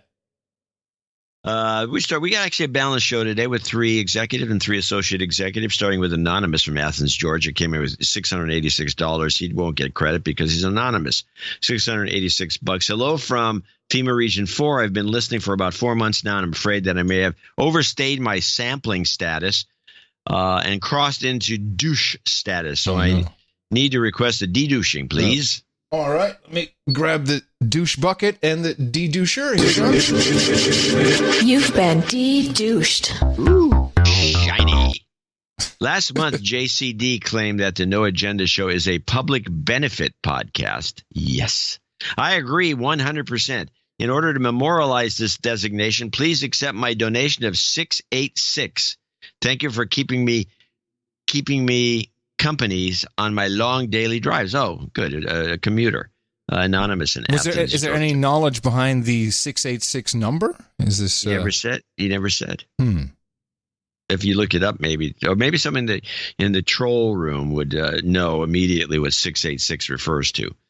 Okay. Sir J.B., the night of Delaware, Maryland, and Virginia, in Clarksville, Maryland. 360.08. ITM Crackpot and Buzzkill, my donation of 360.08 yesterday, plus my recurring monthly donations, which has been sent out today by check, makes me a baron today. Actually, I need you to kick in a penny to make it official. There it is. I also, reminds me of the old Sprint commercials. It also, my birthday today, I don't know if he's on the birthday list. Yes. So all around, it's a big deal for me on today, 8/8, No Agenda Show. It's also our anniversary, Mimi and I, 8/8/88. Yes, happy anniversary. And which is 8, by the way, is a Chinese lucky number. One of the big ones, the biggest one. It's also something with, I don't know, Heil Hitler or something, I heard. No, Heil Hydra. Oh, sorry. I got it wrong. Yeah. So we're having a meetup today in Berkeley at the Gilman Brewery at 5 to 8. I figured good time to come and be about 6. First, I heard Adam on the Howard Stern show in 2010. I believe it started listening at that point around episode 200. My first donation was on 2/27/2012 for $5. And yes, I was a douchebag prior to that. Then I went on to monthly payment plan. He goes on and on about this, by the way. I have listened to nearly every show since 2010, and I can unequivocally say I am better for it as I see through the BS with your help. I used to be a Republican, switched to Libertarian, and then switched to unaffiliated per JCD's comments on a show about being able to vote for anyone in a primary. I no longer catch Fox News, MSNBC, or CNN. They all make me sick. I have also used numerous tips over the years from both of you, including one of my favorite TSA travel tips from Adam by faking I had a bad shoulder. That was actually, I think it was. Can't raise my arms. Can't raise my arms. Being radiated by the first generation of backscatter machines. I have hit multiple people in the mouth over the years, including coworkers, friends, and Uber Lyft drivers. We need more of them. I think I've had the most luck with the rideshare drivers, which is sad, but it's amazing that conversations you can have when looking through the no agenda lens with everyday people. Of course. Second, I urge the other cheap bastards, you know who you are, to donate because the amygdala are growing out of control and will become giant heads before too long. I have a couple of douchebag call-outs for some of the people I know who listen but barely donate. At least I don't think they donate. Sorry in advance if you do, and then he goes on. Here comes the call-outs. George. Douchebag. Eric. Douchebag. Mitch. Douchebag. And Sip and Dip. Douchebag. Third, I have a beef with the roundtable chef. We always have mutton and meat, and the mutton was especially grisly last time I was in town. So I have a request for this week. I'm making a surprise appearance at the roundtable as you're becoming a baron. I would like to request for today's roundtable Maryland crab cakes and a 6-pack of Natty Boh for each night in attendance to pair with it. What's Natty Boh? Do we know? I don't know, but I it's here. He dropped off the box, so I haven't looked in it. I don't know if I'd want to. Natty Boh. Anyway, we'll just skip ahead. I'm sick and tired of only eating in Italian restaurants on vacation and the champagne-shaped bathtubs, heart-shaped. Oh, he's in the Poconos. He's giving up his baronet of the Poconos title, and he now wants to become Baron of the Chesapeake Bay and the Outer Banks of North Carolina. That's why we have Maryland crab cakes instead of cheap Chinese crab cakes, as he states. Quite a long note, Sir JB. Yeah, and we'll wrap it with Sir JB, Knight of the DMV, Delaware, Maryland, and Virginia, not the Department of Motor Vehicles. And he wanted a Reverend Manning money shot and respect. That's a sure enough money shot. Woo, Jesus. Woo, Lord. Look at that. That's a money shot. Kellyanne Conway is a money shot. RESPICT. You've got karma. Thank you very much. See you at your title upgrade, Sir JB. Now we have great. We have a donor who, unfortunately, to go look at the artwork. Baby. Oh, yeah, baby. He's lost the note, ladies and gentlemen. That means he's got to go over to his web browser. It's Internet IE 3.0. That's right. We're going to connect to the squirrel mail. We're going to find your note because we got a search function. Just plop it into the search box, type in the name. It'll come out because this is the only way you can go through mail. It is the best product in the universe. We call it one and only.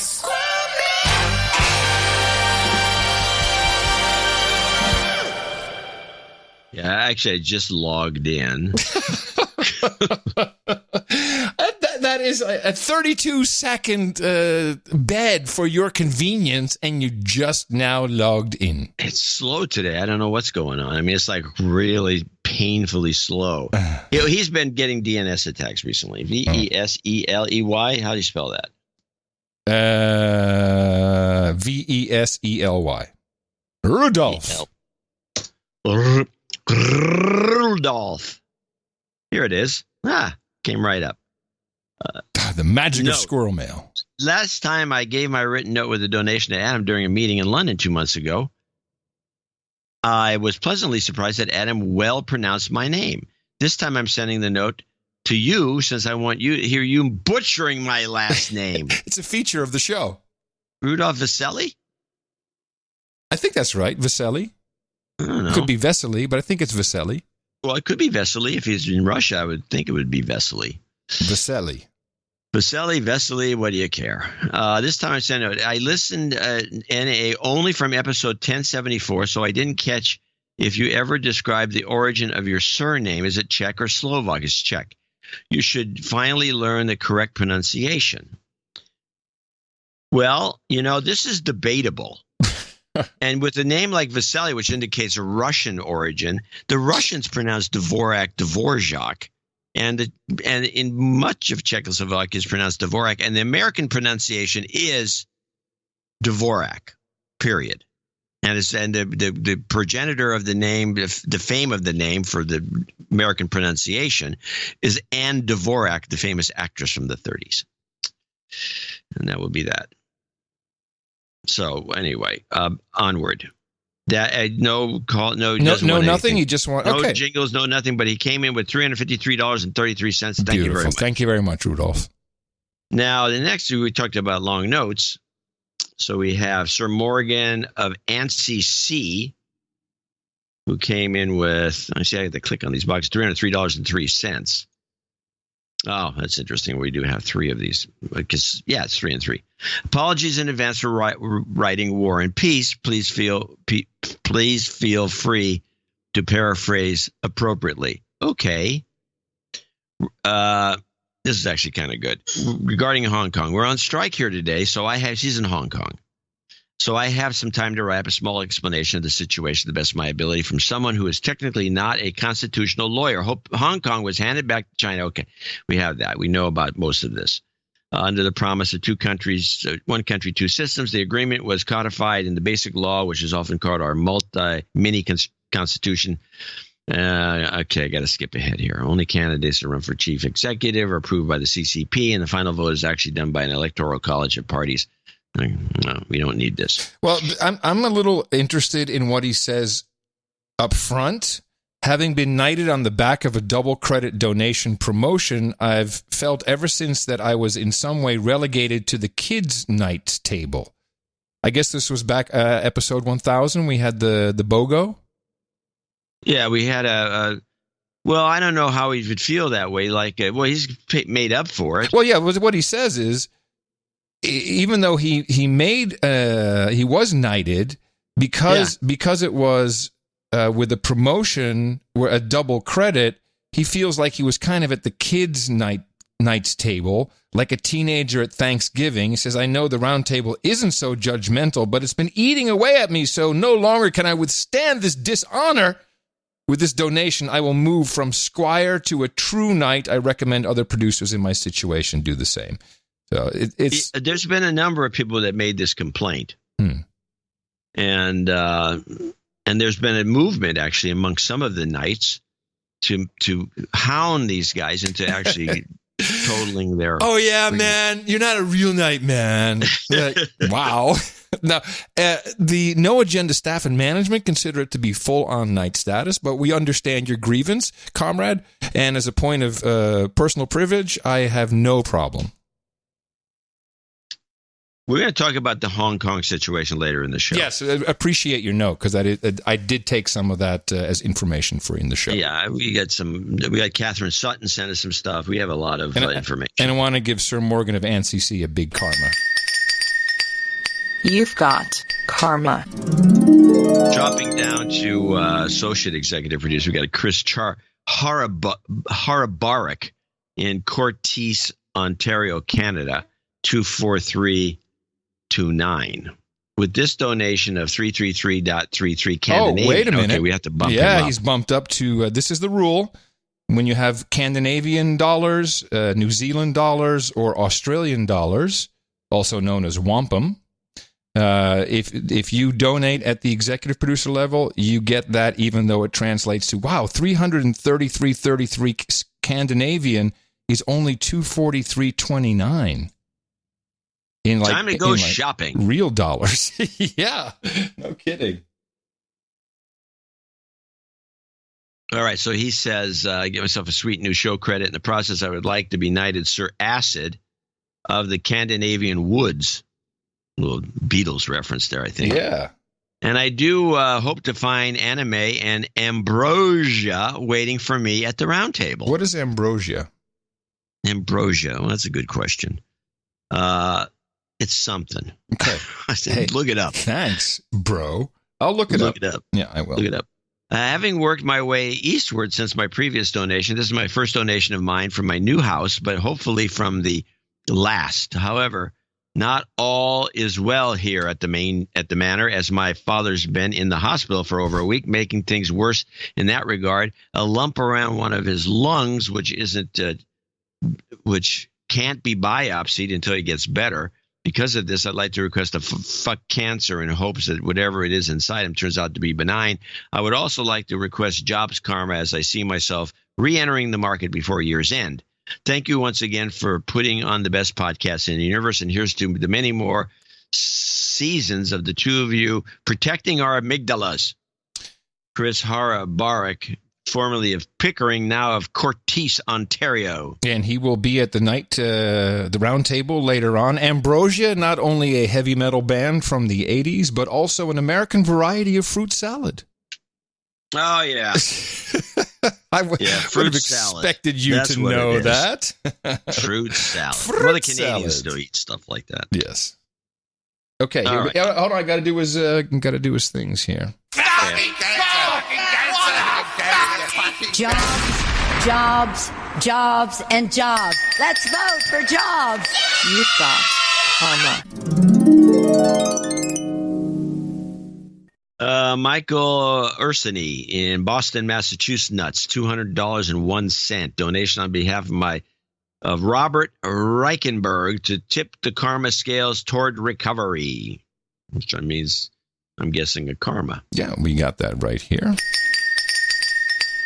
You've got karma. Now we have Nisa Norell at $200, and she didn't send a note here, so I am going to do one of these fabulous searches that I can do in Squirrel Mail. You don't have to play the theme again. No, now that you're logged in, you should have ample time to go search for something. 2 R's, E-L-L? Yeah, I think so. It's yes, Norelle. Oh, N-O and 1 R. Norelle. Oh, okay. Got it. Do a search. What? No, I mean, I usually do this before the show. I usually do, too. What happened? I got off to a late start, as you could tell, because I was still eating breakfast. Yes. You know, by the way, this is a tip for people. If you... many systems, not all of them, but many systems, if you don't spell the word right, the search won't work. This is a high-end tip for everyone. Do tell, is this the issue with Squirrel Mail? It's not Boolean? You have to just... No reg X you can enter in there? No wild cards you can try? Well, there's apparently no note in my mail. I looked. I use Outlook. I have nothing. Well, you have nothing if you use Outlook. Anyway, for Nisa in Phoenix, Arizona, $200, but thank you. Give her a karma, and then we'll... Of course. If you have a note, send it on to us. You've got karma. And it's always a good idea to send it to both John and myself. We'd rather double up and have it twice than miss something. And I miss them too. I miss notes sometimes too. So if you send it to both of us, even though there is a field on PayPal where you can enter it. You just have to keep your eyes open. It's not always apparent depending on what path you took to get into it. It shows right up, but what happens, I think if you hit the return key, I think it sends it. It's one of those, I don't know. Yeah, there is an interface issue somewhere within that. Yeah, okay. Well, I want to thank all these folks, 3 and 3, of helping produce show 1162. My name is Felix Wilson, and my daddy is a douchebag. But he wasn't always a douchebag. Life just got in the way, and now it makes me sad to say this. Daddy, you're a douchebag. You can easily cure this, and so can you. Stop being a douchebag. Go to Dvorak.org/NA and donate now. No child deserves a douchebag parent. Dvorak.org/NA. Well, now that you know that you may or may not want to join the Democrat Socialists of America, propagate. Our formula is this. We go out, we hit people in the mouth.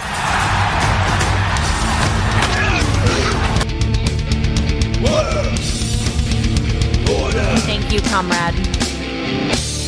Shut up, slave. And thank you, Felix. And Sir Chris. Kind of an yes. off-cut. Well, not completely off topic, but there was a really funny hour interview with David Icke. Oh, a new one? Yeah, it's pretty new. It's it's called Talk Radio or something. It's one of the channels, and it's a very famous interview. His name I can't remember, but he let Icke talk, which is instead of just making him look silly or saying stupid things about what he had to say. But Icke had this unusual tale of woe, because he talks about 5G pretty much with the same opinion of things that we have, and this is his. This is a little long, but it's worth it because of the punchline. This is 5G and trees. We're talking about a communications network. You've heard of 3G, 4G. We're now on to 5G. David Icke, the alternative thinker on all of these things, was giving his view on that. And just to expand on that, David? Well, a few weeks ago, there were hearings on Capitol Hill in which representatives of the telecommunications industry were questioned.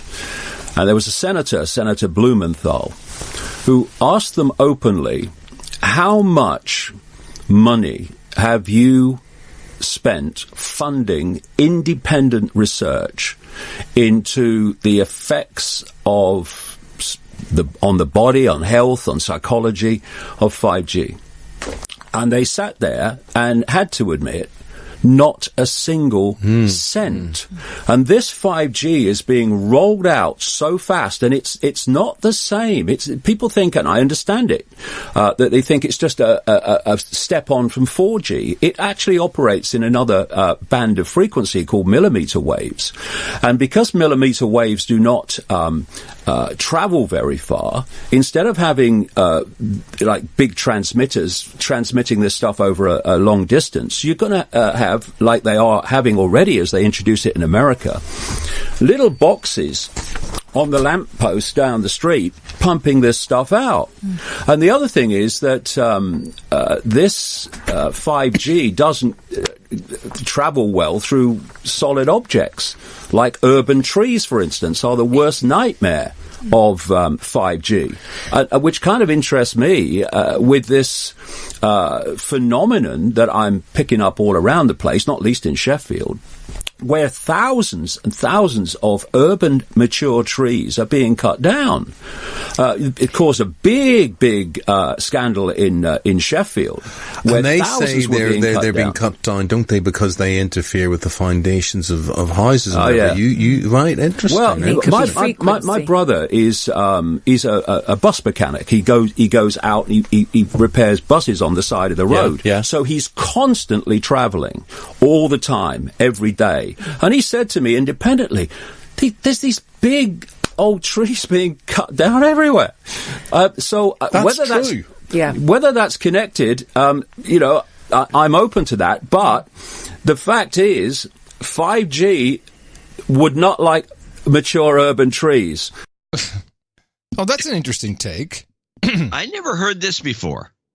I mean, we got the bees is the most recent thing that apparently kills bees. Yeah, but the number of times I've seen the bee story, it was back when 4G came in the Netherlands. I'm like, okay, and just completely nonsense articles. It's always in the Netherlands. Well, it's usually birds. But you've got the birds too. It's like the birds and the bees. But the tree thing is true. It's true that they're cutting them down. No, I don't know. They're not cutting them down around here because we haven't got 5G, but it's true that the waves won't penetrate a good tree. Sure. No way it would.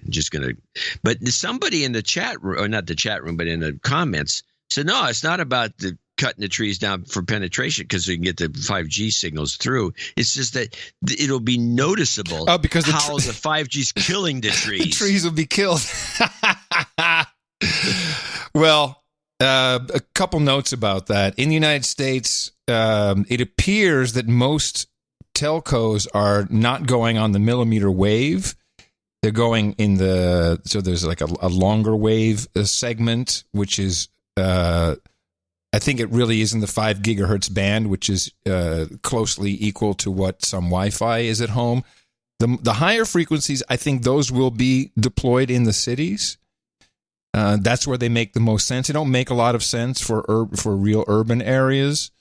So it's a different. I guess what I'm saying is a different situation in each different country, and I'm not sure what we're really going to get in the United States. There was a presentation that was not worth clipping because it was a boring scientist with 5 minutes of slides. I'll put it in the show notes. Where he says you're not really going to see the damage because the damage is at a deeper level. It's to your DNA, which of course is also something we've heard about the backscatter millimeter wave body scanners at the airports. So I don't, at this point, I don't know. I don't know who's speaking the truth. It's I don't like any of it. I only have one Wi-Fi point in the entire house. That's it. No other gimmicks, gadgets, gizmos. No more lights. None of this stuff. I got rid of all of it. And just to keep in vein with the OTG, I've actually been. I told you I was testing with the iPhone 5 cloaked, and I'm very happy with the results of this. Now, of course, I have no apps. I have only the native apps that the iPhone comes with. You got to back up. Because I only can remember a little bit of this, but you ended up with an iPhone 5, which a lot of people think is the best iPhone ever made.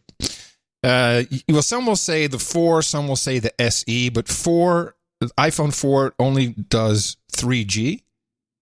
And I don't want 5G, but LTE 4G is kind of required if you want to do anything. And the whole idea is to make this phone very difficult and slow to use so you won't use it, because human nature is, I got my phone right here, I'll just look it up real quick.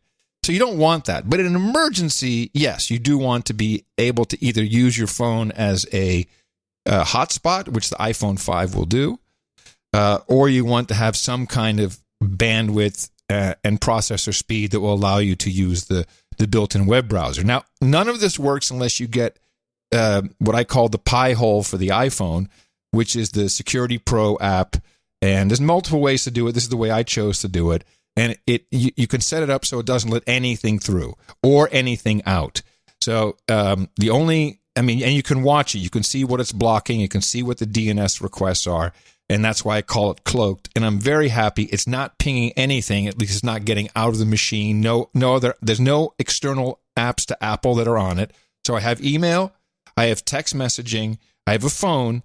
Also, this is the lowest end model available that will pair with my hearing aids. So that was a big consideration. And because it's not pinging in or out, the battery lasts for 5 days. Yeah, I was going to ask that. The battery life must be extended by quite a bit. There's some big batteries in there, and they don't last a day normally. Here's the problem, though.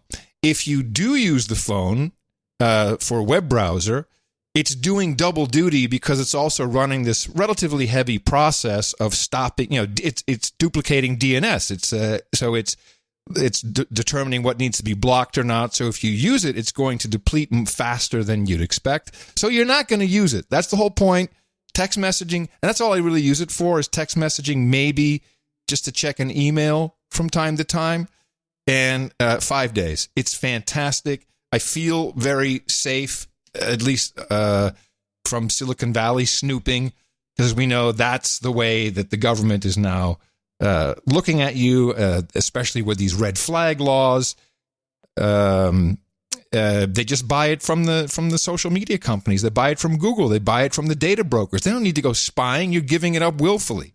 So I'm going to write this up, the cloaked iPhone 5, which is how I like to call it. I still love the Nokia E71, but for some functionality when necessary, the iPhone 5 may be the way to go. About $150 on Amazon. So it's a comparable price. you're really not being. Oh, of course, you have to turn off location, and don't install Google Maps just in case. All of that has to go. In fact, no Google site will work on my machine because I've blocked them all. Same for Facebook, Twitter, all those little widgets and pixels. All of that's blocked. Well, I've done kind of the same thing with my old Google phone, and I get my battery life's about 2 weeks. That's pretty good, especially for the older. Because it's off all the time. Now, I have some bad news in the OTG department. OTG stands for off the grid. Now we're both, and I really learned it from you. We're both big fans of over-the-air digital television, which we have here in the United States. Yes, every modern television does it. You get a $9 antenna. It sticks right behind your set on the wall, and you can receive a lot of Spanish and Asian channels, but you can a lot of Vietnamese channels too here. You can get your your main network channels, and it's good and it's free. It's just over the air, comes in for free, so you can have maybe one subscription service you want. And for all the other stuff, you can. It's out there, and it's digital. It's high definition, and it's also a non-tracked system. It's one way. It's broadcast, so no one knows what you're watching. I should mention the bandwidth is also higher than you get from cable, which is compressed. This is uncompressed with full stereo, uncompressed video. It's a better picture. Well, they're going to fuck it all up. Well, of course. And it's called ATSC 3.0. Here is Steve Malter. I don't know who he is, but he did a pretty decent overview from the most recent National Association of Broadcasters meeting in Las Vegas on the new digital standard, which will not only replace this fine, non-trackable system that we're using, but it will be built into your phone. It's not just about a prettier picture, but it's about interactivity. What can you do with your TV set? What sort of experience can you have that will compete with streaming or over-the-top capabilities? Imagine your TV combined with a set of really powerful apps all happening on the same screen and using the exact same remote. Very cool. So let's say you turn into your favorite show and it started 20 minutes ago. You could start over again and watch that show from the top. Instead of just basic video on demand, like we're used to right now, you can access a video on demand library for streaming, including current events or special programming, maybe the Super Bowl or the Grammys. One of the ATSC 3.0 features is Dolby Dialogue Enhancement. Very cool. You can actually change the level of the dialogue without affecting the background music or the background noise. By the way, that's a smart feature. That's what kids need. Maybe you're at a party, you're at a bar, you've got a bunch of kids playing nearby, you can't quite hear the dialogue. You just turn up the dialogue and it doesn't affect anything else. Even the programming guide is totally different. You don't just get what is coming up in the future, you can also see what happened in the past, and you can catch up with shows that you missed. We can do all this over streaming today, but imagine being able to do it over broadcast network while you're watching regular television. Let's say you're watching a game and you want to know more about the stats in the game and the players. You just press a button, it pops up in real time. Same thing if you're watching a television show. Say you want to know about the actors or the director or the cinematographer. You just pull it right up in picture on live broadcast with live television. One of my favorite things, multiple viewer angles from the camera. Let's say you're watching that game. You can command where you see that broadcast coming from in live TV. Also great for reality TV programming. And then you got coupons and promotions that can be sent to you in your favorite shows, linked to your favorite content. So much cool stuff. Told you they fucked it up. Yeah, they're not doing any of that. Well, let me tell you why they will, because this is a desperate final attempt to make these frequencies usable before they have to somehow, be eliminated or whatever it is, because this is about interactive ads, about targeted ads. I won't bore you with all the technical details, but really, you're getting stuff in real time, and they're adding all kinds of gizmos. They've changed the compression algorithm, so I'm sure you're also going to lose some of the quality. He doesn't really speak about that, but that's how you'll be able to separate out the middle channel, the center channel, to enhance dialogue, which should be a feature these days on anything. That's how you'll get multiple camera angles. That's all live events, and then they will essentially use the IP portion of your phone to route packets if you're doing something on demand or if you're catching up. So it's really only about a target, addressable advertising. And he doesn't mention this, of course, because this is for the consumer, this video. But they're doing it. It is definitely happening. It's too expensive. They're not doing it. Well, there's a lot of money and the big companies who say they're doing it. So I think they're doing it. Everyone talks everyone's doing it. They always say they're doing it. This reminds me of Ford, and they decided that they're going to tell everyone they're going to do a 6-door Ford Explorer or whatever this giant thing was, and they showed pictures of it, and everybody got they're doing it, so we have to do it. So everybody started designing these 6-door SUVs. None of them came to market, but and it was all because Ford was full of crap. They weren't going to do it in the first place. And I think this is the same thing. They're not going. It's too expensive. Okay, we'll see. I can wait. I mean, I've heard the same thing about all this interactive advertising, and all you have to do is you're watching Friends, and during the Friends era, you're watching Friends, and you want to know what Rachel's wearing. But they're actually they're doing that today. I mean, Invid is doing it today. They are doing addressable set-top boxes. This is happening. Yeah, a set-top box version of it, but over the air is not going to be affected by this because they're not affordable. They got enough problems with changing the digital will cost them a mint. In fact, Sinclair Broadcasting, the cheapest group amongst them all, and they own most of the stations in the country, they didn't want to do that. They made a big fuss and pushed it off as long as they could before we went digital, which probably was a good thing because the early days of HDTV was an analog system, which would have really broken the backs of everybody. All of this tracking is causing changes in the consumer marketplace. We've had alternative search sites for a long time. I use Qwant, QWANT, Qwant.com. The Seer X, which I liked a lot, but I find there's some security issues if you're not hosting it yourself, and you're still very trackable. And now the alternative sites are coming out and attacking each other of tracking and targeted advertising, and perhaps even being in bid with the big shill. This is the CEO of the search company Yippee, Yankee India Papa India Echo, Yippee.com. And he's slagging off DuckDuckGo. With Google bias, censorship, and privacy concerns, some internet users are looking to alternative search engine options like DuckDuckGo. One American News spoke with Rich Granville, CEO of private search engine company Yippee.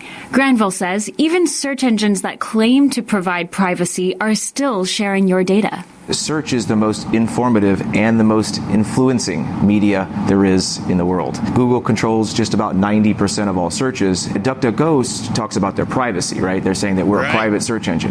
Well, I mean, if anybody has 6th grade developer tools, they can go into DuckDuckGo and they will see tracking cookies in DuckDuckGo. Tracking cookies are bits of data a website sends to a computer through search engines like Google or Chrome. That DuckDuckGo advertises its search engine does not track users is, to Granville, highly suspect. And they offer targeted advertising through their search engine. So if you search for plumber in your particular city, you're going to get an ad for plumbers in your particular city. It's called geolocated advertising. So if you are a private search engine, you cannot have advertising that's geo-targeted. You can only provide advertising that is general. A New York Times article bolsters DuckDuckGo's claim that it does not track behavior. Like other search companies, writes the Times, DuckDuckGo displays ads at the top of each search page, but unlike others, it does not track the online behavior of its users to personalize the ads. Granville says this is an odd claim. But what I can tell you is that they have targeted advertising and they have 2 cookies on their site. Somebody's tracking you. DuckDuckGo may not be tracking you on their servers, which I find hard to believe, but certainly they're handing that information off to 2 other cookies, and who knows what those companies are doing, which I suspect is Google, and who Google is selling that information to on down the line. DuckDuckGo has not responded to OAN's requests for comments as of this broadcast. And I also have not verified these cookies, but I found it more interesting that there's now competition in the alternative search marketplace. And this, to me, actually sounded more like a native ad.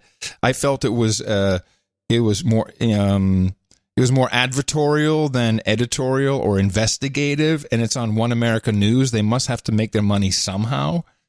I don't think many people watch. Well, Trump recently gave them a big plug. Oh, really? Well, then they upped the rates or something. They gave them a special. So I'm not too sure about the claims of Yippee. Yippee sells their... I've never heard of Yippee. Well, now you do. And the search is pretty good, actually. Now, they have a consumer-facing search, but they're really a search company. They sell their search capabilities to companies. I haven't checked out any of the image results or anything like that, but it's fast and it does work. I'll look into it.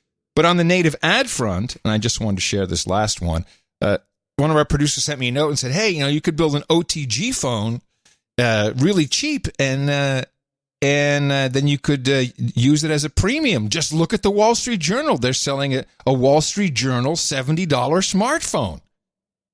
So I'm like, really now? I go over to the page. There's a 5-minute video. I'm like, well, this is fantastic. What could they possibly say about this? What a revolution. Introducing the Wall Street Journal Smartphone One. We don't have a splashy celebrity ad campaign, but we made this phone. And all it took was a short journey over the border to a Chinese city just north of us here in Hong Kong. The city of Shenzhen has become a mecca for electronic parts and talent, leading to new Chinese brands coming up from nowhere and grabbing market share from Samsung and Apple. Are you getting the point yet? Thanks to the Pearl River Delta's low-cost, ready-to-go supply chain, building a custom smartphone is not that difficult. That's exactly how we made the WSJ1, which is only $70. It runs Android, has a touchscreen display, front and back camera, fingerprint reader, and it even takes 2 SIM cards and an SD card. There are thousands of factories in China's Pearl River Delta region that build products. Well, I could play it for the next 5 minutes. It's an ad for Shenzhen's ready-to-go supply chain. Yeah, of course. It even tricked one of our producers into thinking this was some kind of... This is a 70-cent smartphone, by the way. This really... But there was no ad. It didn't say advertisement. It was just right there on a... stopped doing... Everyone stopped doing that. You don't have to say it's an ad anymore if it's a native ad? You don't have to say anything. Whoa. I thought you had to at least disclose it. Who would make this? The Governmental Advertising Oversight Emergency Board? There's nobody that says you have to do this or you have to do that. Oh. So they decided nobody's noticing. Sometimes they slip it in somewhere. There's some little mention. It's like when you do an April Fool's gag. Somewhere in there you should have Lurpa Sloof. Spokeswoman, or you should have some code date 4/1, whatever the year 88. 88, yeah. Hail Hydra. It's like no, and they're at the point now where they're not going to do this because many outlets that you think that were once legitimate news gathering organizations are pretty much just native ad organizations. It's the way to go. If you're a publisher, why should you even be paying people? Why even have a reporter when you could just buy some native ads and put them up? And not only that, but instead of paying somebody, they're paying you. Woo! How can you beat that? Yeah. By the way, I made a mistake. Yippee is YIPPY.com. And one additional caveat I forgot to mention. It is powered by IBM Watson. So now I know. No, now I know it was a native. So it's going to be slow. It's going to be slow and wrong. But if you type in no agenda, we're the first page, and that's all I care about. Okay, well that's a plus. That's the most important thing. We're running a little late, but so in other words, this is IBM slipping into the game. Oh yeah, I think that's what it is. Huh? Yeah. Well, IBM used to have. I remember about when I visited their facilities in San Jose. They had a proprietary search engine during the early era of Google that was better than Google. It was only used in house, and I kept asking them, "Why don't you guys commercialize. I remember you talking about that. I remember this story. Did they not like fold that into Lotus Notes or some stupid stuff like that? No, they never did. It never got out anywhere as far as I could tell, but it was really good. It had a good bunch of, I guess they had a lot of worms out there digging around, putting stuff together, and they had a server farm, but it only was used internally. I don't know that it ever got into the wild. Maybe this is it. Well, you know what we should do? We should do the ultimate John C. Dvorak search engine test. We go to yippee.com and we want to say, what is the best weed whacker? Weed whacker. That is the test. And I'm going to, so powered by IBM Watson. Oh, they're public. Ticker symbol yippee. YIPI. I didn't know. Oh, geez. All right. We hit it. And what do we get? Search.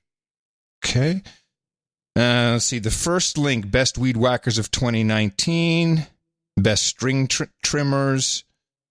It's all reviews, 2018 consumer search. So it's not giving me answers per se. What is the best battery-operated weed trimmer?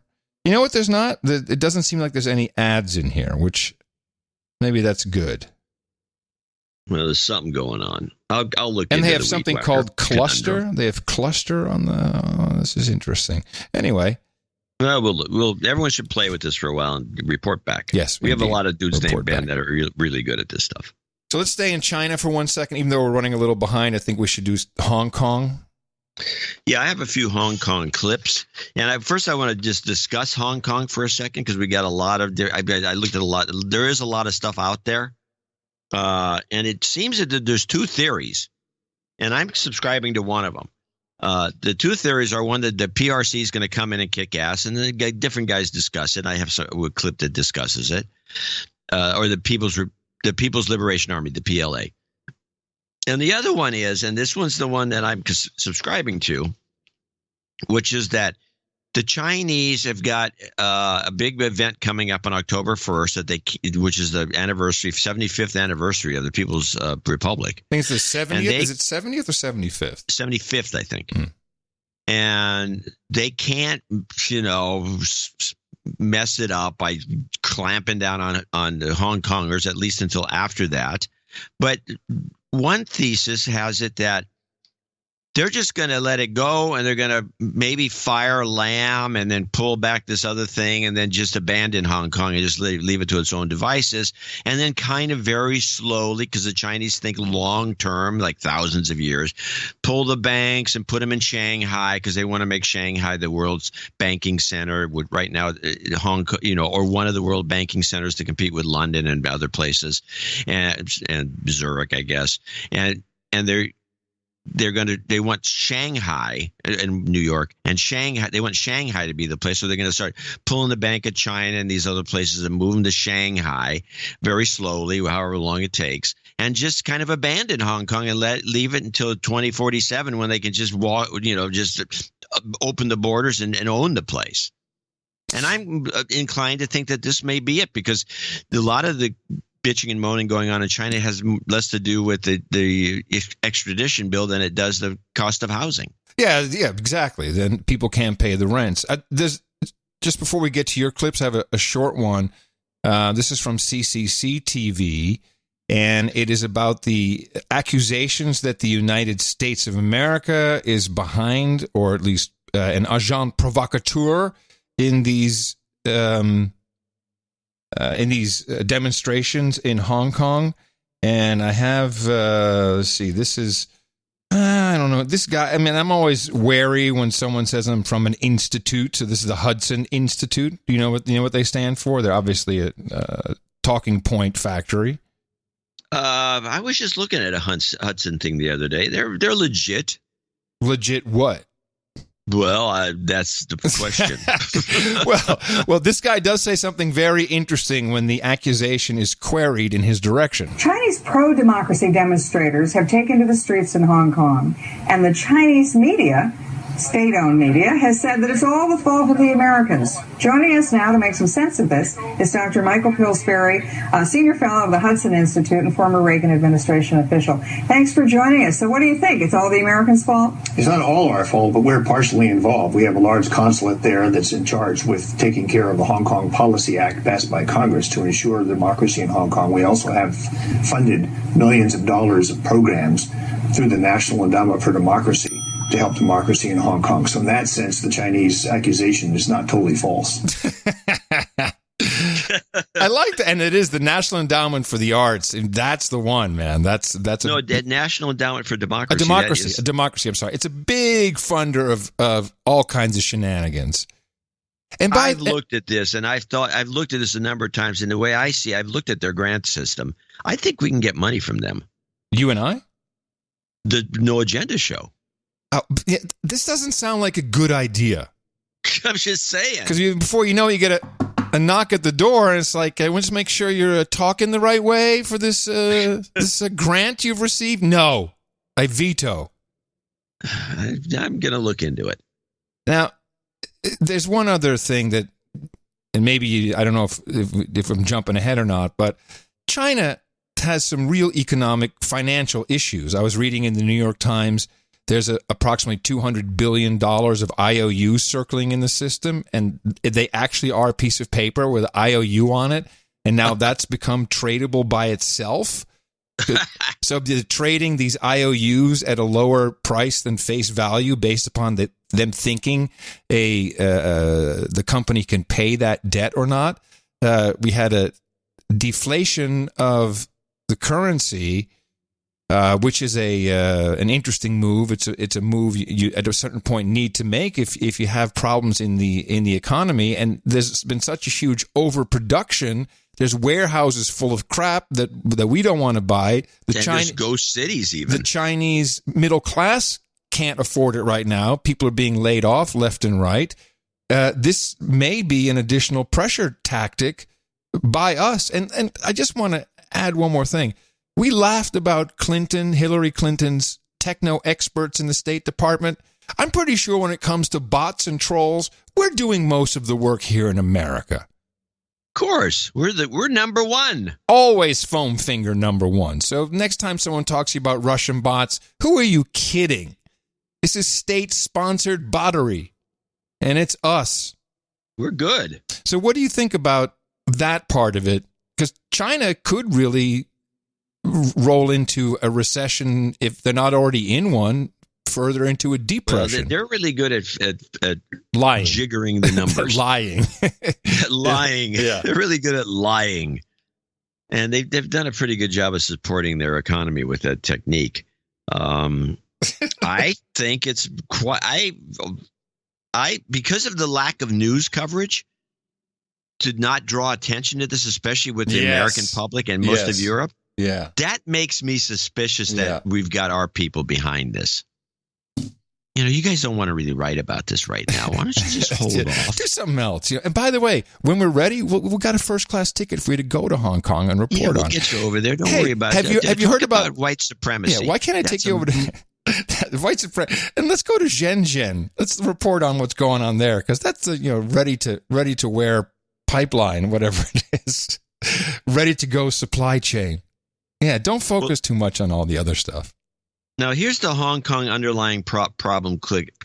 And where I got these two clips was from CNBC, which I realized they're the guys, this is the investment community. Yep. CNBC has a very small audience of investors that listen to this show religiously, or all the shows. And they would be the guys who bring some Hong Kong guy in to talk about the numbers. Sure, and what the hell. Yeah.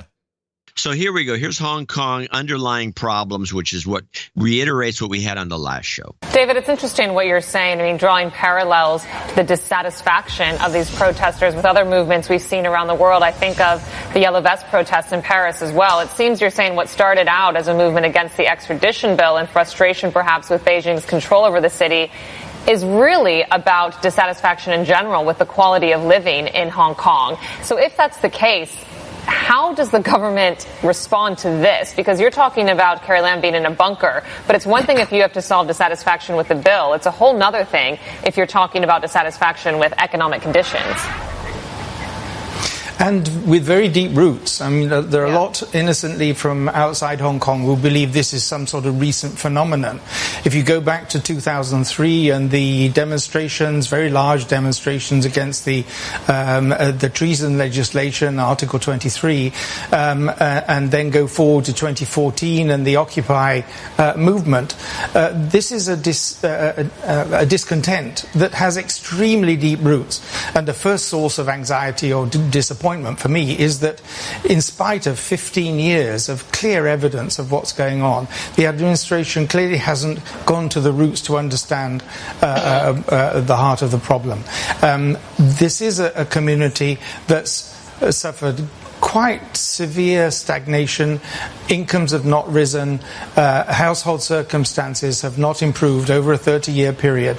In that same time, because of the post-2008 qualitative easing, zero interest environment, the holders of assets, i.e. properties and stocks, remember, neither of those are taxed in Hong Kong.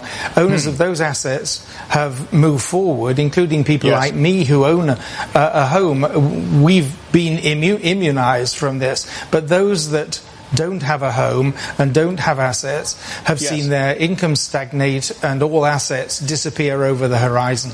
Yeah. Kind of sucks. It's kind of happening here, too, in some funny way. Yeah, so you got, they don't have just there's a lot of people in Hong Kong, millions, and they got screwed, and they're taken to the streets under any excuse they can find, and they've developed all these great techniques to battle the police that are attacking them with the umbrellas, and they got this methodology when they have a gas bomb that comes their way, they put a cone over it, and then throw water in the top of the cone and then stuff a rag in the top. They're using laser pointers to thwart facial recognition. Yeah, they're doing all kinds of stuff. And you can learn a lot. And when they're done, they clean up the street. Now. And I think that's fantastic.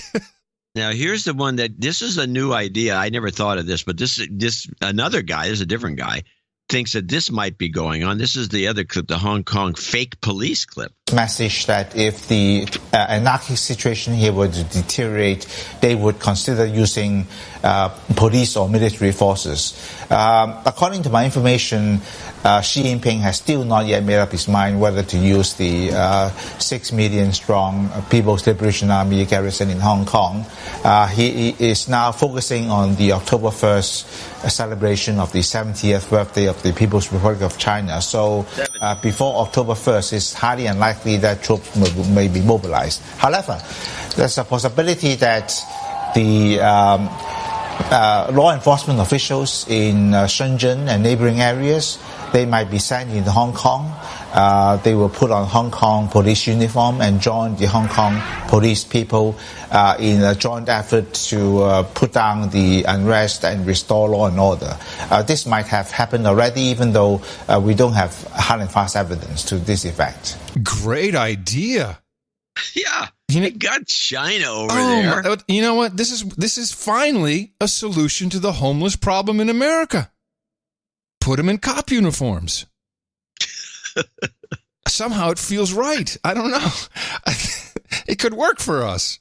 Yeah. Well, wow, that's I never thought of that, but so this is continuing, and we'll cover it. Nobody else seems to want to cover it, and for whatever reason, it's possible that it's something our intelligence groups are behind in some funny way, but I don't think so. I think the first guy talks about this is a simmering. We may have helped trigger it, but it's there. Or it's we may be helping to sustain it or to keep it going. Yeah. Just to embarrass the Chinese for their 70th anniversary. I'm going to show my support by donating to No Agenda. Imagine all the people who could do that. Oh yeah, that'd be fab. Yeah, on No Agenda. In the morning. We do have a few people to thank for show 1162, starting with Nisa Norell. Oh, I'm sorry. I'm sorry. Larry May in Mooresville, North Carolina, 138.38. He should do something for him. Oh, this is before, it includes the 8888. Thank you. This is for congratulations for our anniversary. Sir Roger on Ice, 8888. These are people congratulating me and Mimi. We're having a meetup today in Berkeley. It'd be ad hoc, so there's not going to be that many people. It's a good time to come. Sir Roger on Ice, Baroness Karen of the Blue Moon. Happy anniversary. Ryan Brady, 8888. Christopher Gray. Charles Schultz. Not the peanut Charles Schultz. Clay Alchemist. I wonder if that's actually his name. Mark Hampton. Robert Marsh. I wonder if it's the Robert Marsh I know. Eric Von Martyr in Van Nuys, California, and Sir Ronald Gardner of the Insane Diego. And Eric is the Valley's Baron out there in California. Oh, he's the Valley's Baron. Yeah. Sorry, Sir Eric then. Onward with Richard Hufford at 8008. Boob. Sorry? Yeah, Boob. Oh, Boob. Yeah, Boob. Anonymous Boob, 8008. Brian Pearson, 66.66. Oh, hold on 1 second.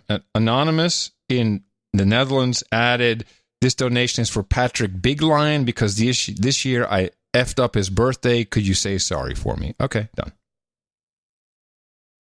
That's one way of doing it. Yeah. If you have to say sorry about anything to anybody for any reason, boob donation. A donation no, boob. To the No Agenda Show, we'll read your note. Yeah, I'm a big boob. A boob donation.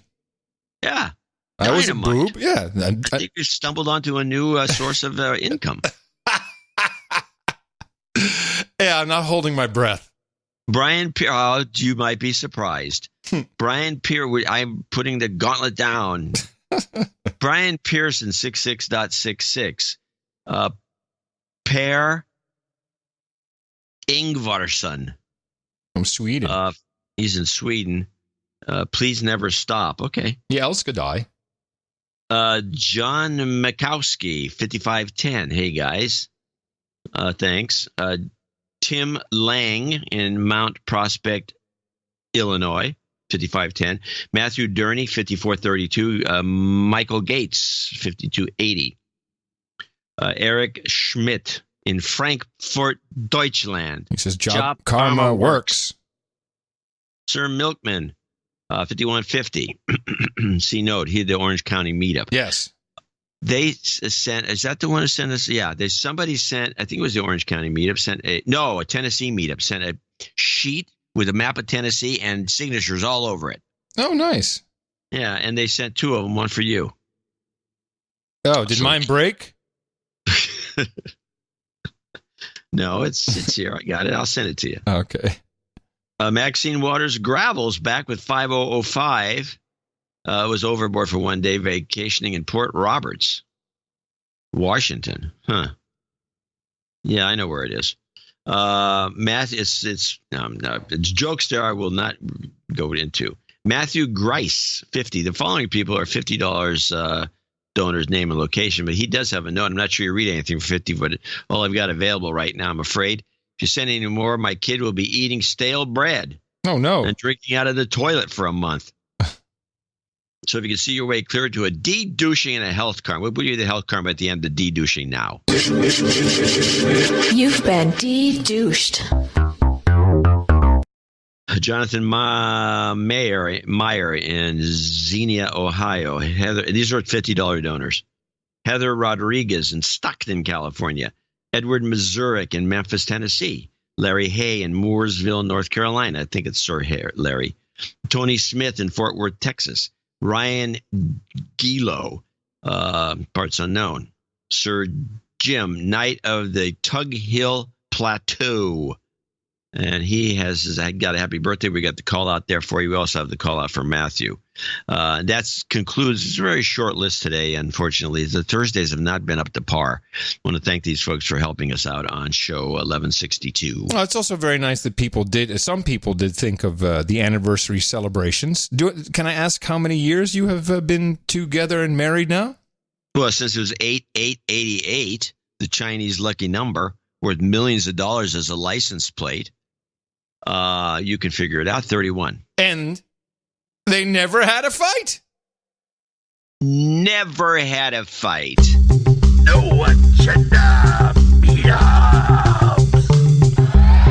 Well, it appears that we have the most of the meetup, noagendameetups.com website all sorted out. This is growing much faster than I thought it ever would, and I think the Orange County meetup had 23 people, and I encourage everyone to go to noagendameetups.com. That's where you can see pictures. I'm sure the Portland meetup also had quite a good showing. So there are event pictures and people put in stuff in the descriptions there. What I can't do is people sending me emails on show day saying, hey, I'm organizing this and could you do a mention? It really has to all go through noagendameetups.com because there's, Mimi and Eric, the shill, are diligently working. Well, it's actually the other guy who's doing that site. It's not Eric so much. No, but they are working with the developer to make, but they're also coordinating, and then they send the information to me. So what I'm saying is, do everything you need to do, all the promotional, all the reviews. So the meetup reports, this is very important. You can put them right there in your meetup for that date, and you can send me an email if you want. But that's where I'm going to get the information from, because we're seeing meetups with 15, 20, 25 people. Again, these are completely organized by the Value for Value Network. It's fantastic. This personal contact is more necessary than ever today. Well, John, you're going to one tonight. It's really, it will humanize you. And the good thing, it's like I hate to say it, but it is a safe space. It's a no agenda safe space. You walk up to no agenda people, you can talk about anything. There'll be no judgment, no triggering, just good conversation, usually with some fine libations. And noagendameetups.com is where you can find out all of the information. For instance, this evening, the Berkeley, California meetup. Sunday evening, Murfreesboro, Tennessee. August 10th, Chicago. August 14th, Warsaw in Poland. August 15th, Southeast London. Also a meetup in Dearborn, Michigan. August 17th in San Antonio. I think, is that on a Saturday? This is the problem. If you want, I don't think I can come. If it's a Saturday, it's not good. What is the 17th? No, Saturdays are no good for Adam or myself. Yeah, it's Saturday. Yeah, I can't. But if you do Friday, we can do Friday. Thursday's good. We're doing Thursday tonight. Thursday's good. Friday's good. Probably Monday's a good day, but no one's going to go to Monday. Or Sunday night would be good, maybe. Sunday night would work, but Saturday. But you can't do Saturday Friday. And Wednesday is not. It just doesn't work. Wednesday is out, and so is Saturday. Yes, it's out because that's unless you don't want a show. Well, and I know that doesn't make it easy for everybody, but we are always there in spirit. And in fact, your high-quality downloadable PDFs of our heads to cut out and put on a stick will also be soon made available in noagendameetups.com. Just closing out the list for August, the 18th, Victoria, BC, the 22nd of August, Charleston, South Carolina, August 23rd, Salem, Oregon, the 25th, Lincoln, Nebraska, and on the 31st, Busan, South Korea, and Sao Paulo, 2 meetups. And again, go to noagendameetups.com. I should mention that Eric maybe and Mimi probably are going to the Victoria meetup. I would love to go to that meetup, but that's great. Yeah. Well, it's a Sunday, so that would work if you're out there. Well, I'd have to do the show there. I know, how annoying. I could do the show there, but I said again, it would be complicated for me to go that far. I mean, I could. This is the problem with our life. Berkeley. Hey, move the Victoria, BC meetup to Berkeley, and I'll do it on Sunday night. Thank you all very much for supporting the Value for Value Network. It is incredibly valuable to us that you come in and support us financially. And especially people who are in the programs that under $50 we don't mention for brevity and just because there's only so much podcast we can make, but we sincerely appreciate anonymity as well. We sincerely appreciate that. And thank you all very much. And we will be doing it all over again on Thursday. Please remember us at Dvorak.org/NA. We'll also be doing it on Sunday. Quick look at the birthday list birthdays for today. It is the 8th of August, 2019. Matthew Fry says happy birthday to his smoking hot wife. She'll be celebrating on the 24th. Sir Jim Knight of the Tug Hill Plateau says happy birthday to Amy Burlingame, Dame of the Traveling Bassets. Her birthday was 2 days ago. We say happy birthday from everybody here at the best podcast in the universe. I realized I forgot some karmas. Is that what you were going to say? No, there was a karma, but you also said our next show's on Thursday. Oh, yeah, but it's the second Thursday of the week. Exactly. Just wanted you to have to mention that. Jobs, and jobs. Let's vote for jobs. You've got karma. Title changes, turn and face the slave. Title changes. Don't want to be a douchebag. Well, we have one title change today. You heard him earlier say Sir J.B. Knight of Delaware, Maryland, and Virginia, Baron of the Chesapeake Bay and the Outer Banks. That is his new official name. We won't even talk about his old one. Thank you very much, Sir J.B., for supporting the No Agenda show with everything you've done financially and spiritually as well, as my friend. Thank you. We have one. Let me see. Oh, yes, we do have some knightings here. 1, 2. Yeah, we've got 2. We've got actually one daming and one knighting. So if you can get your guy right here. Yes, I see it. Yeah. Oh, the big one. Very nice. Anonymous, step on up here onto the podium next to the lectern. And Chris Harabark. Both of you have supported the best podcast in the universe in the amount of $1,000 or more. That means you get a coveted seat here at the round table with our knights and our dames, and I hereby pronosticate thee Dame Dra of the Steel Balls and Sir Acid of the Scandinavian Woods. For you, we've got Hookers and Blow, Rent Boys and Chardonnay, Maryland Crab Cakes, and a 6-pack of Natty Boh, Anime and Ambrosia, Diet Soda and Video Games, Ginger Ale and Gerbils, Breast Milk and Pablum, Bong Hits and Bourbon, Ginger Ale and Gerbils, and Mutton and Mead. I had some stuck in my throat just earlier. Go to noagendanation.com/rings. Eric the Shill, who does a great job on these things, will be helping you out when you give him your information. NoAgendaShow.com, Dvorak.org/NA. Thank you again for everybody. This is the only way it works. After all, it is your show. It's your show. It's your show. Well, I got a few things that we haven't discussed. Okay. I do have one of these side clips that we could use. It's like an evergreen all of a sudden, where I have now the CEO of the National Public Media on a podcast. What now? National Public Media is what? Yeah, that's what I said. Okay. National Public Media is an arm of National Public Radio. Oh, this is they're the ones who sell the ads. Yeah, it's the commercial end of the spectrum. Yes. Yeah, so we've talked about this before, that most of these so-called public radio, they ask for donations, but they also, why are they asking for donations when they're commercial? It doesn't make any sense to me why anyone would give them money. They should be giving it to people that aren't commercial like ourselves, that we don't have, people buying ads for the No Agenda Show, then asking for money too. Do you want me to play the NPR advertising clip first, the evergreen? Yeah, let's play that first, then we'll play this, and it just reiterates in a different way the same thing, only it's newer. Well, this is when did they just have the brand new CEO, the woman who came from BBC, I think? Was that how it went? No, she came, or New York Times. I forgot where she came, but she went off and did something else.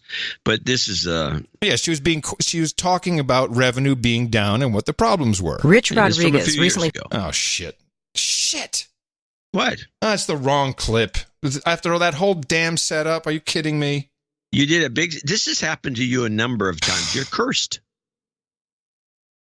I hate myself for this. And it's a curse. So let me tell you, I actually relabeled this thing because I had such a hard time finding it. And now you've relabeled it to oblivion. Oh, I feel so stupid. Well, just cut that out. Fix it in post. Oh, let me make a mark here. I'll cut that out. I'll fix that in post. Okay. Done.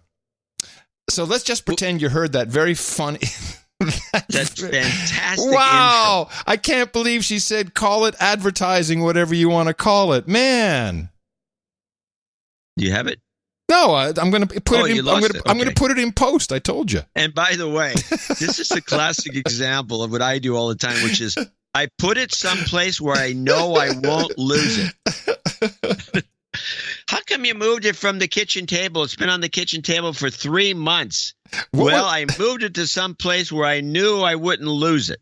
And then you'll never find it again in your whole life. You have to say, why do we delude ourselves with this sort of dumbness? So now you need to say, wow, that's a great clip. That's a great clip. I know. Okay, anyway, let's just skip that and we'll go to this clip, which is the newest clip. And this is another example. And by the way, this guy's this is on a podcast that they're putting out, and this guy's like a podcast junkie, and he's talking about the golden age of podcasting and podcasting. He's got this woman on. Here we go. Joined by Gina Garubo, CEO of National Public Media, and we are going to talk all things audio, this golden age of audio that we're in. Gina, welcome. Thank you, Brian. It's great to be here. Okay, so let's get one thing out of the way first, and that is National Public Media. I always get confused when it's National Public Media and then it's NPR, and if there's a difference and what the difference is. National Public Media is the sponsorship subsidiary of NPR. We have an entire team that helps bring corporate sponsorship to our member stations, and then another team, NPR Corporate Sponsorships, just dedicated to driving sponsorship for NPR across all their platforms. So money. Yeah. This is not the sort of the government-funded stuff. Correct. Okay, so this is the sponsorship brand advertiser world. Whoa! It sounds a lot like this clip. Okay, moving on to money. How are NPR's corporate underwriting revenues holding up in the recession? And what about foundation grants? Two different stories. Underwriting is down. It's down for everybody. I mean, this is the area that is most down for us. Is in sponsorship, underwriting, advertising. Call it whatever you want. And this other lady. Now I knew, I haven't spoken to her in years. I had someone on my sales team when I did the Top 30 Hit List, which was a nationally syndicated Top 30 Countdown show, everybody, with Adam Curry, MTV guy.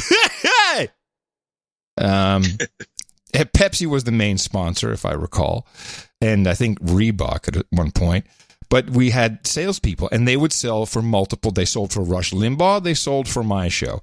And this one woman, her sole job, or outside of this, was selling for National Public Media. And she said, I talked to her about it. It's exactly like any other radio sales job. The biggest frustration is there's not enough inventory because it's you only have so many places where they can say brought to you by. So they jack up the rates, but they can't create more inventory. And maybe they've done it now with online, that they've been able to add to that mix. But for the pure radio side, it's sold just like regular radio advertising. And they've got a lot of things in there that are iffy, like calls to action, go to this/this on the site, just short of giving you a promo code, basically. Yep. So they're full of crap. This is the greatest scam in the country. Yeah, they're full of crap. And I heard Bernie Sanders on Joe Rogan. I don't want. There's no clips that I thought were. I mean, he was boring. I got a good clip. Okay, well, you hold on to that for a second. Tell us your story first. Well, my clip has got a double faux pas by Bernie. Yeah, but I was going to play it. What? You said tell me your story. Then you go into leading into your clip. Oh, okay. I would. Yeah, you're right. It's a mistake. So the one thing he said is, in other countries, they give each party half an hour of television time. So you can go do whatever you want. You want to talk about the healthcare? You want to talk about student debt? Whatever you want. That is how democratic it should be run. Now, what he neglected to say is he was even like, in England, they do this in England. They have to give it to him. Yeah, it's a state-run corporation.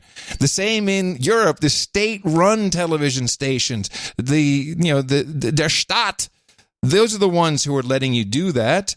And there's all kinds of stipulations. But turn that around, why wouldn't NPR be doing that here in America? Why wouldn't PBS be doing it? You know why? Because they're corporately sponsored. That's why. There's nothing public about it. As we just heard. I agree. Well, I realize... What do you think of my Bernie? Am I getting there? Well... Never mind. Never mind. It sounds like somebody. And I'm not sure who it sounds like, but it doesn't sound like Bernie. It sounds like a generic character, but it's not quite Bernie-ish enough. I'll work on it. Well, I don't have the clip. You were just going to talk about the clip. At least I found my clip. I'm going to get the clip. This is a teaser for the Sunday show. Oh, the other Thursday. Okay. The other Thursday, the next Thursday show would be on Sunday. Yes. And I will have that. Yeah. Okay. We do have some good news. Apparently this Caban woman who is going to, I do have a clip of this. Who is this? This is the Republican wants to run against AOC in Brooklyn? Or Queens? No. Queens? Caban is the socialist DSA woman who wanted to take over the district attorneys, the Soros sister, yeah. And she was going to legalize prostitution and take the police off the street and release all the prisoners. Oh, this sounds great. I was thinking that.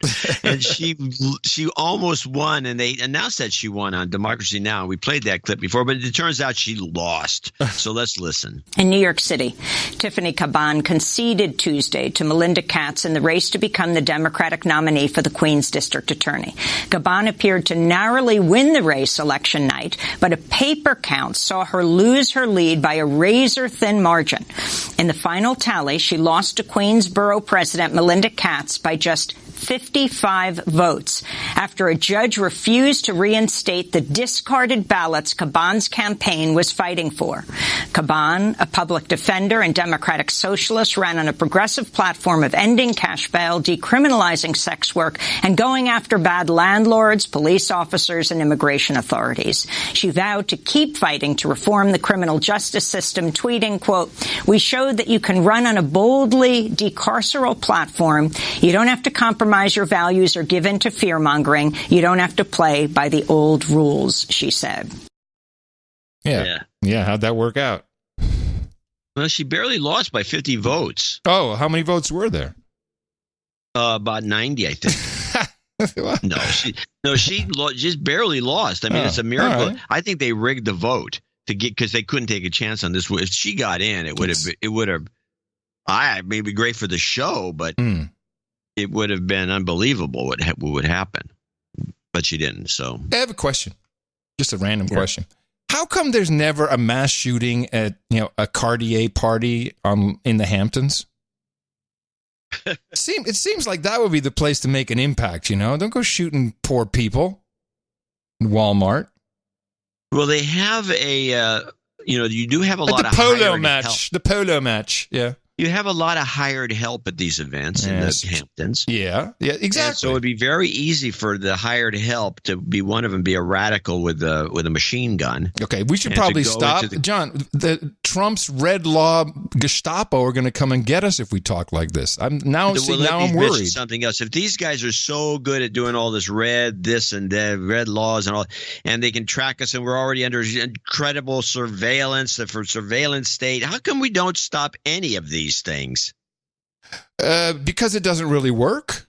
Yeah. It only works after the fact, and because the algos are really not all that good at all. Mr. D.C. Vorak. Open up the door, Jebediah, now!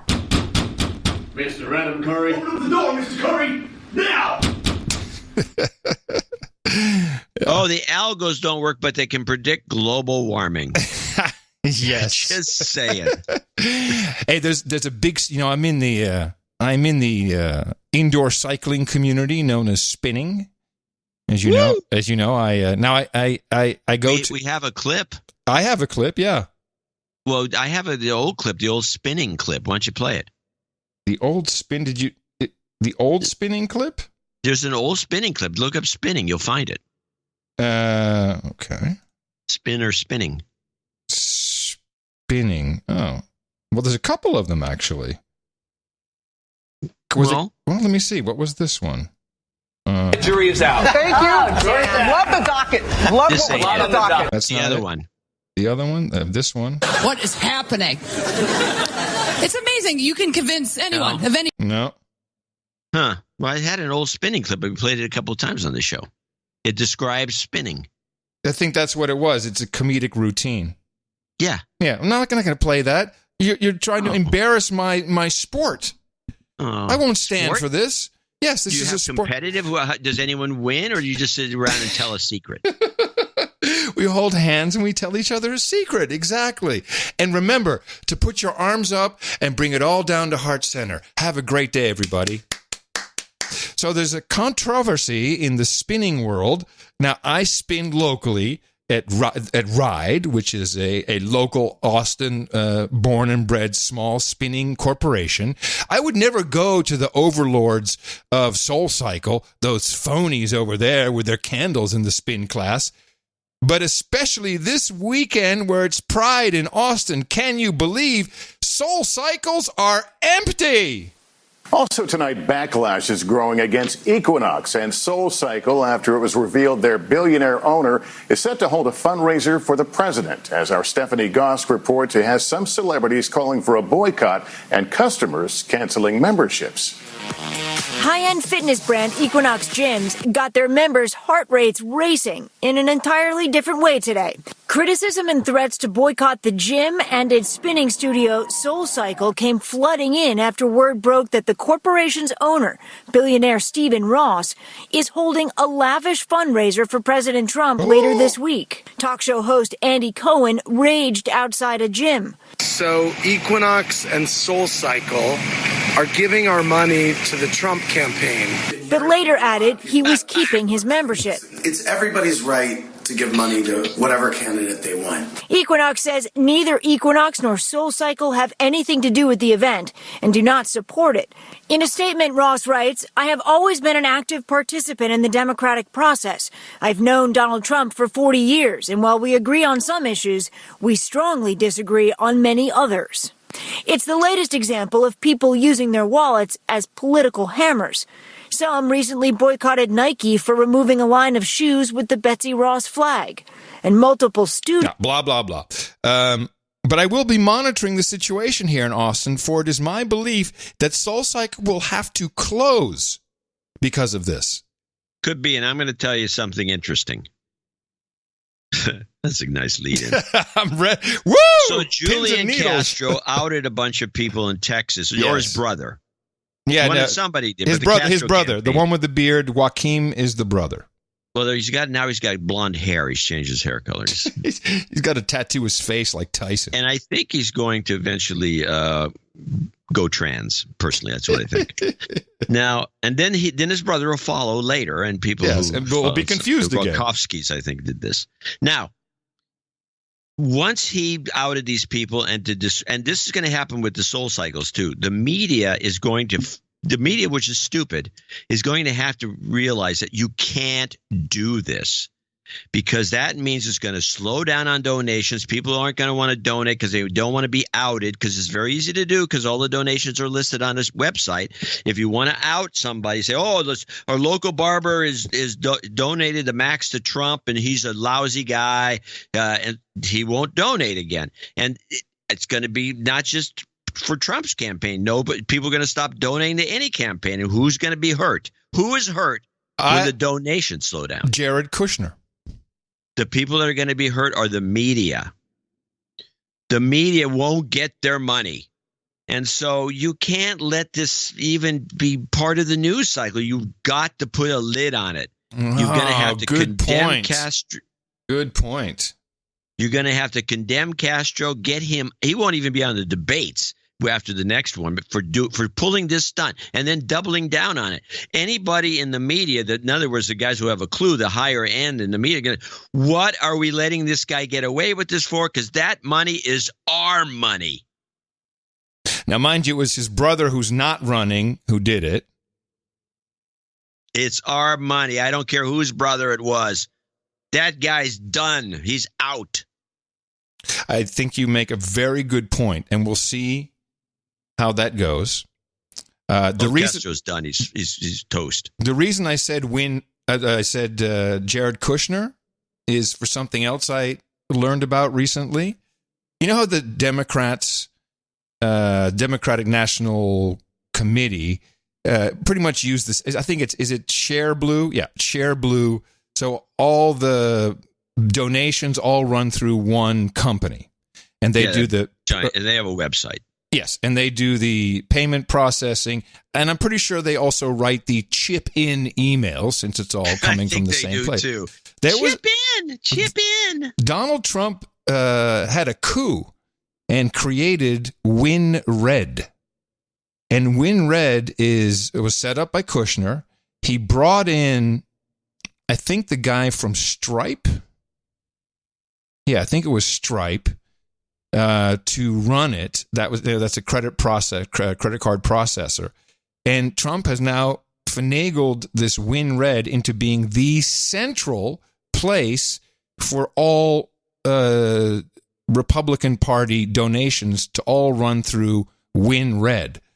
Nice. Well, what's nice is they probably are using, I mean, they have all the information now. They know everything about you. They've got your credit card. They're taking a 6% cut. So probably about 3. Seems high. Yes. Hello.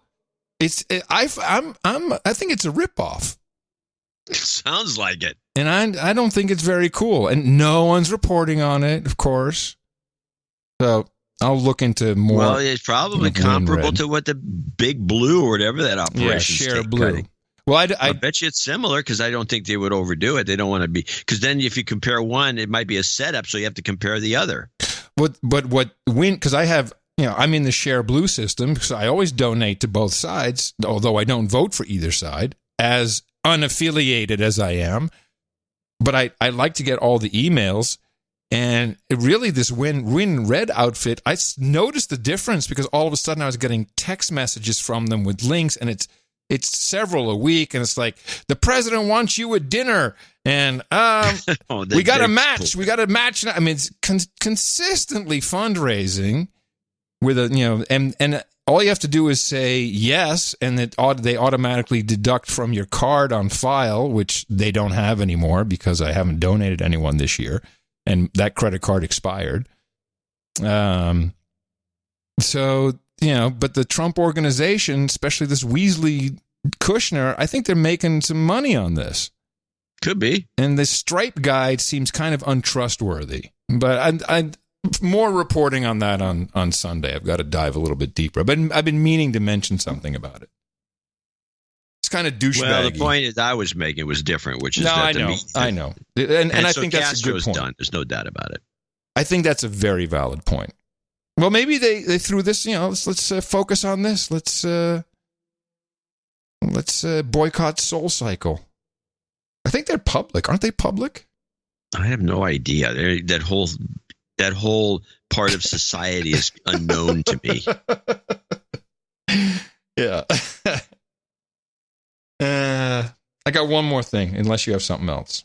Well, I got some stuff, but I think I can move it. I do want to talk about that Jessica woman, Guy Jonathan, up in Canada, who's making a mess up there, and I have a bunch of clips about it. But mostly the clips aren't so much about her. This is the woman who she's exploiting Canadian law. In Canada, if you say you're a woman, then by law you're a woman. And even if you're a podcaster or a YouTuber, you can't deny that. You can actually be penalized. Yeah, you can be sued or fined or jailed. Yeah. Way to go, Scandinavia. So this Jonathan character, who seems to be some sort of a character in all caps, he is exploiting the Canadian system, the Canadian laws, and he seems to be he just says he's a woman. He's never taken hormones. He doesn't. He puts a lipstick on and he wears a dress once in a while, but not always. And he says he's a woman. Therefore, he should be able to get because he's a woman by his own statement. That means his genitalia are women's genitalia because he's a woman, and although that's a dick and balls, and so he is demanding to be waxed by the various operations in Canada that do Brazilians. By the way, what you said earlier, by saying he, that can get you fined in Canada. Yes, this is true. In fact, we have the couple of lawyers talking about that, but I'm not in Canada right now. And everybody who pays any attention, the New Republic did a really good article on this, and they refer to him as he because that's face reality. But the Canadians, because he self-identified, not having you just say you're a woman. You're a woman. And so now he's making a fuss and suing everybody. He already put a couple of these little salons, which are home businesses, out of business. And some woman, he even extorted $2,500 from someone to just get him off his case. And so some legal eagles are all on it, and they're, fighting back. And what I have are clips that discuss the legal weirdness of Canada in regards to this character, and I'm going to save those for Sunday. Oh no! I want to hear them. Okay, I've got them. Let's go. Let's start with let's go with human rights. There's 3 clips, and I'm going to play them all now because he demanded it. Human rights discussion. This is a very good clip. We've got 2 conflicting ideas of human rights and 2 conflicting ideas of equality, and I think it's the same in the United States. There is a more traditional understanding of human rights, which is a classical liberal approach, which is that my human rights fundamentally are about my right to be left alone by government.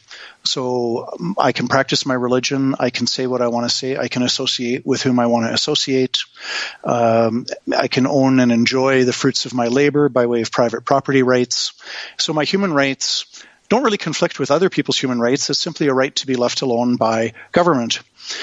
And that's also the older idea of we're all equal before the law, but there's not necessarily an equal outcome because some people are more talented, some people work harder, some people are smarter, people make different choices, good choices, bad choices. And at the end of the day, we're not all equal in terms of our appearance or how much money we make or all kinds of other factors. Mm-hmm. So the older idea was, free people are not equal and equal people are not free. And I think that still holds true today. Mm-hmm.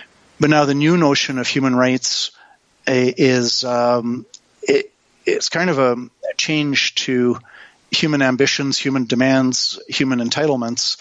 So, I have a right to be sold goods and services, and nobody can turn me down, or I have a right.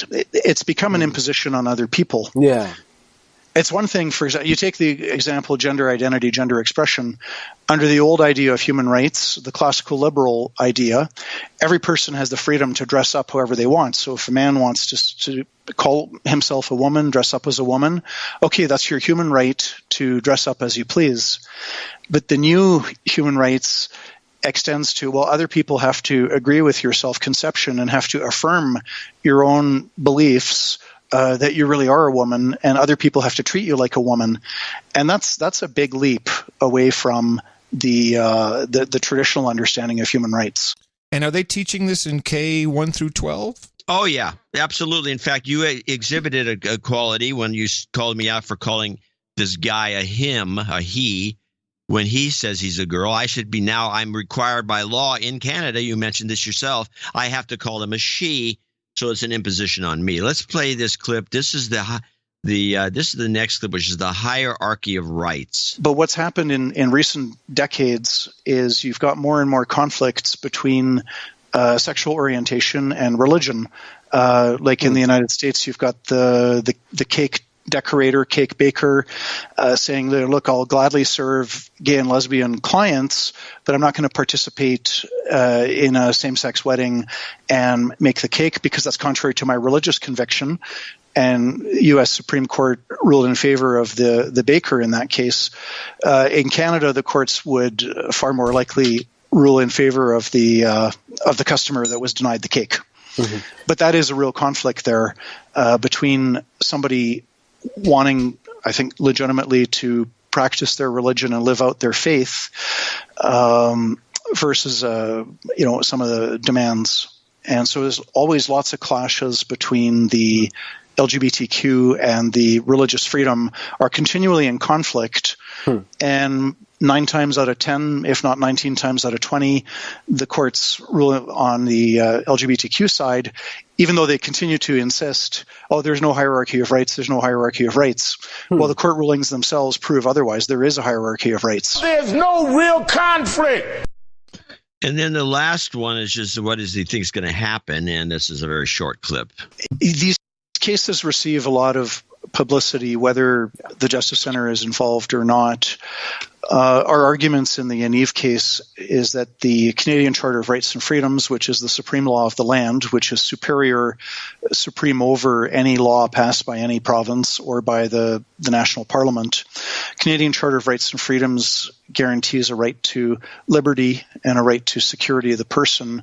And one of our arguments is that a woman, as part of her security of the person, should not be compelled by law to wax male genitalia. Yeah. And, hopefully the tribunal is required to at least consider that argument. I won't predict whether they will accept it or reject it.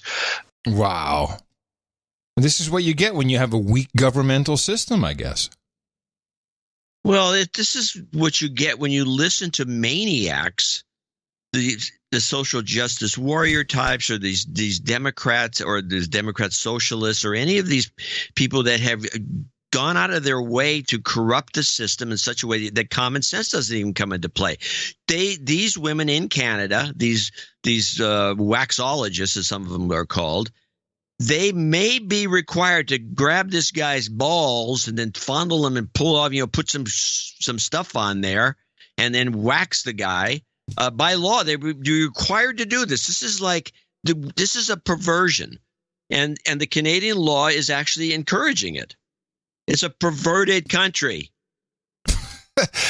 You can donate at Dvorak.org/NA, all you Scandinavians. All right, to lighten the mood, I will leave us with a joke from a podcast.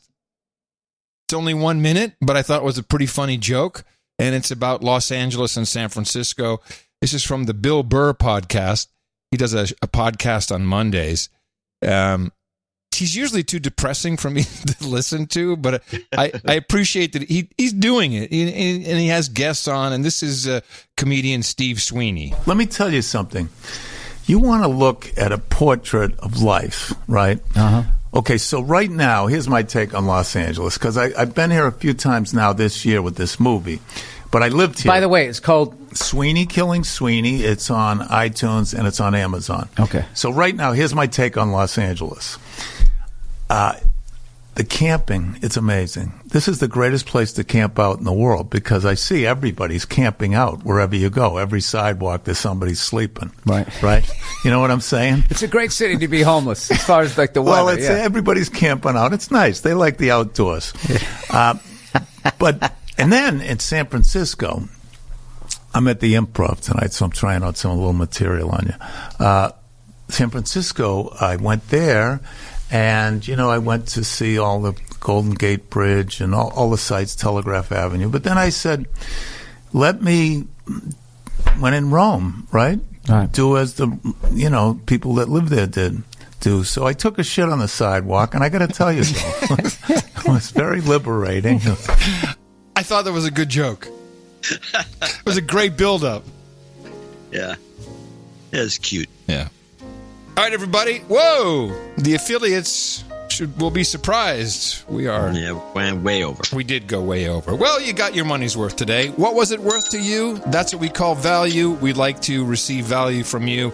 Dvorak.org/NA. Nick the Rat coming up next on the No Agenda Stream, noagendastream.com. Thanks to Sir Chris Wilson and Felix Wilson for one more donation plea from a young abused child. Tom Anonymous and Gary with some older end-of-show mixes. And we return on the second Thursday of the week on Sunday right here on noagendashow.com.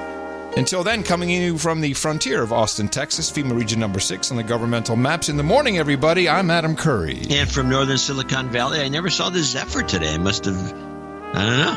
I'm John C. Dvorak. We return Sunday right here on No Agenda. Until then, adios, mofos, and such.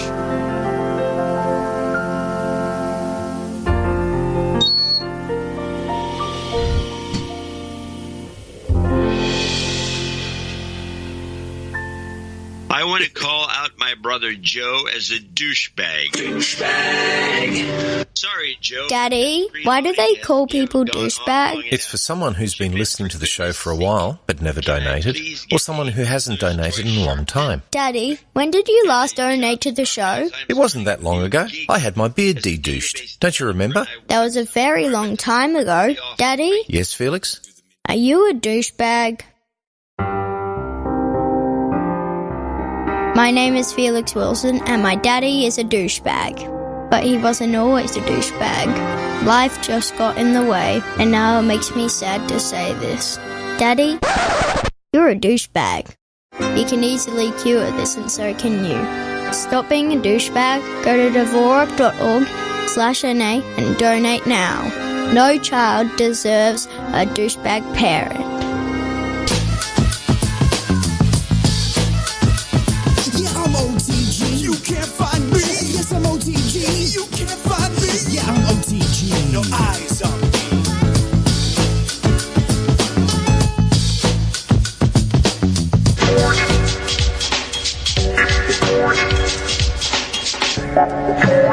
항무기 연구소 상명 병 이어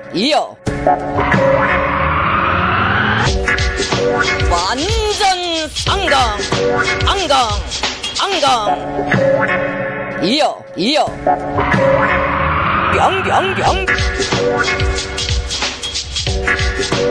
뜨거운 축하를 보내어봤다.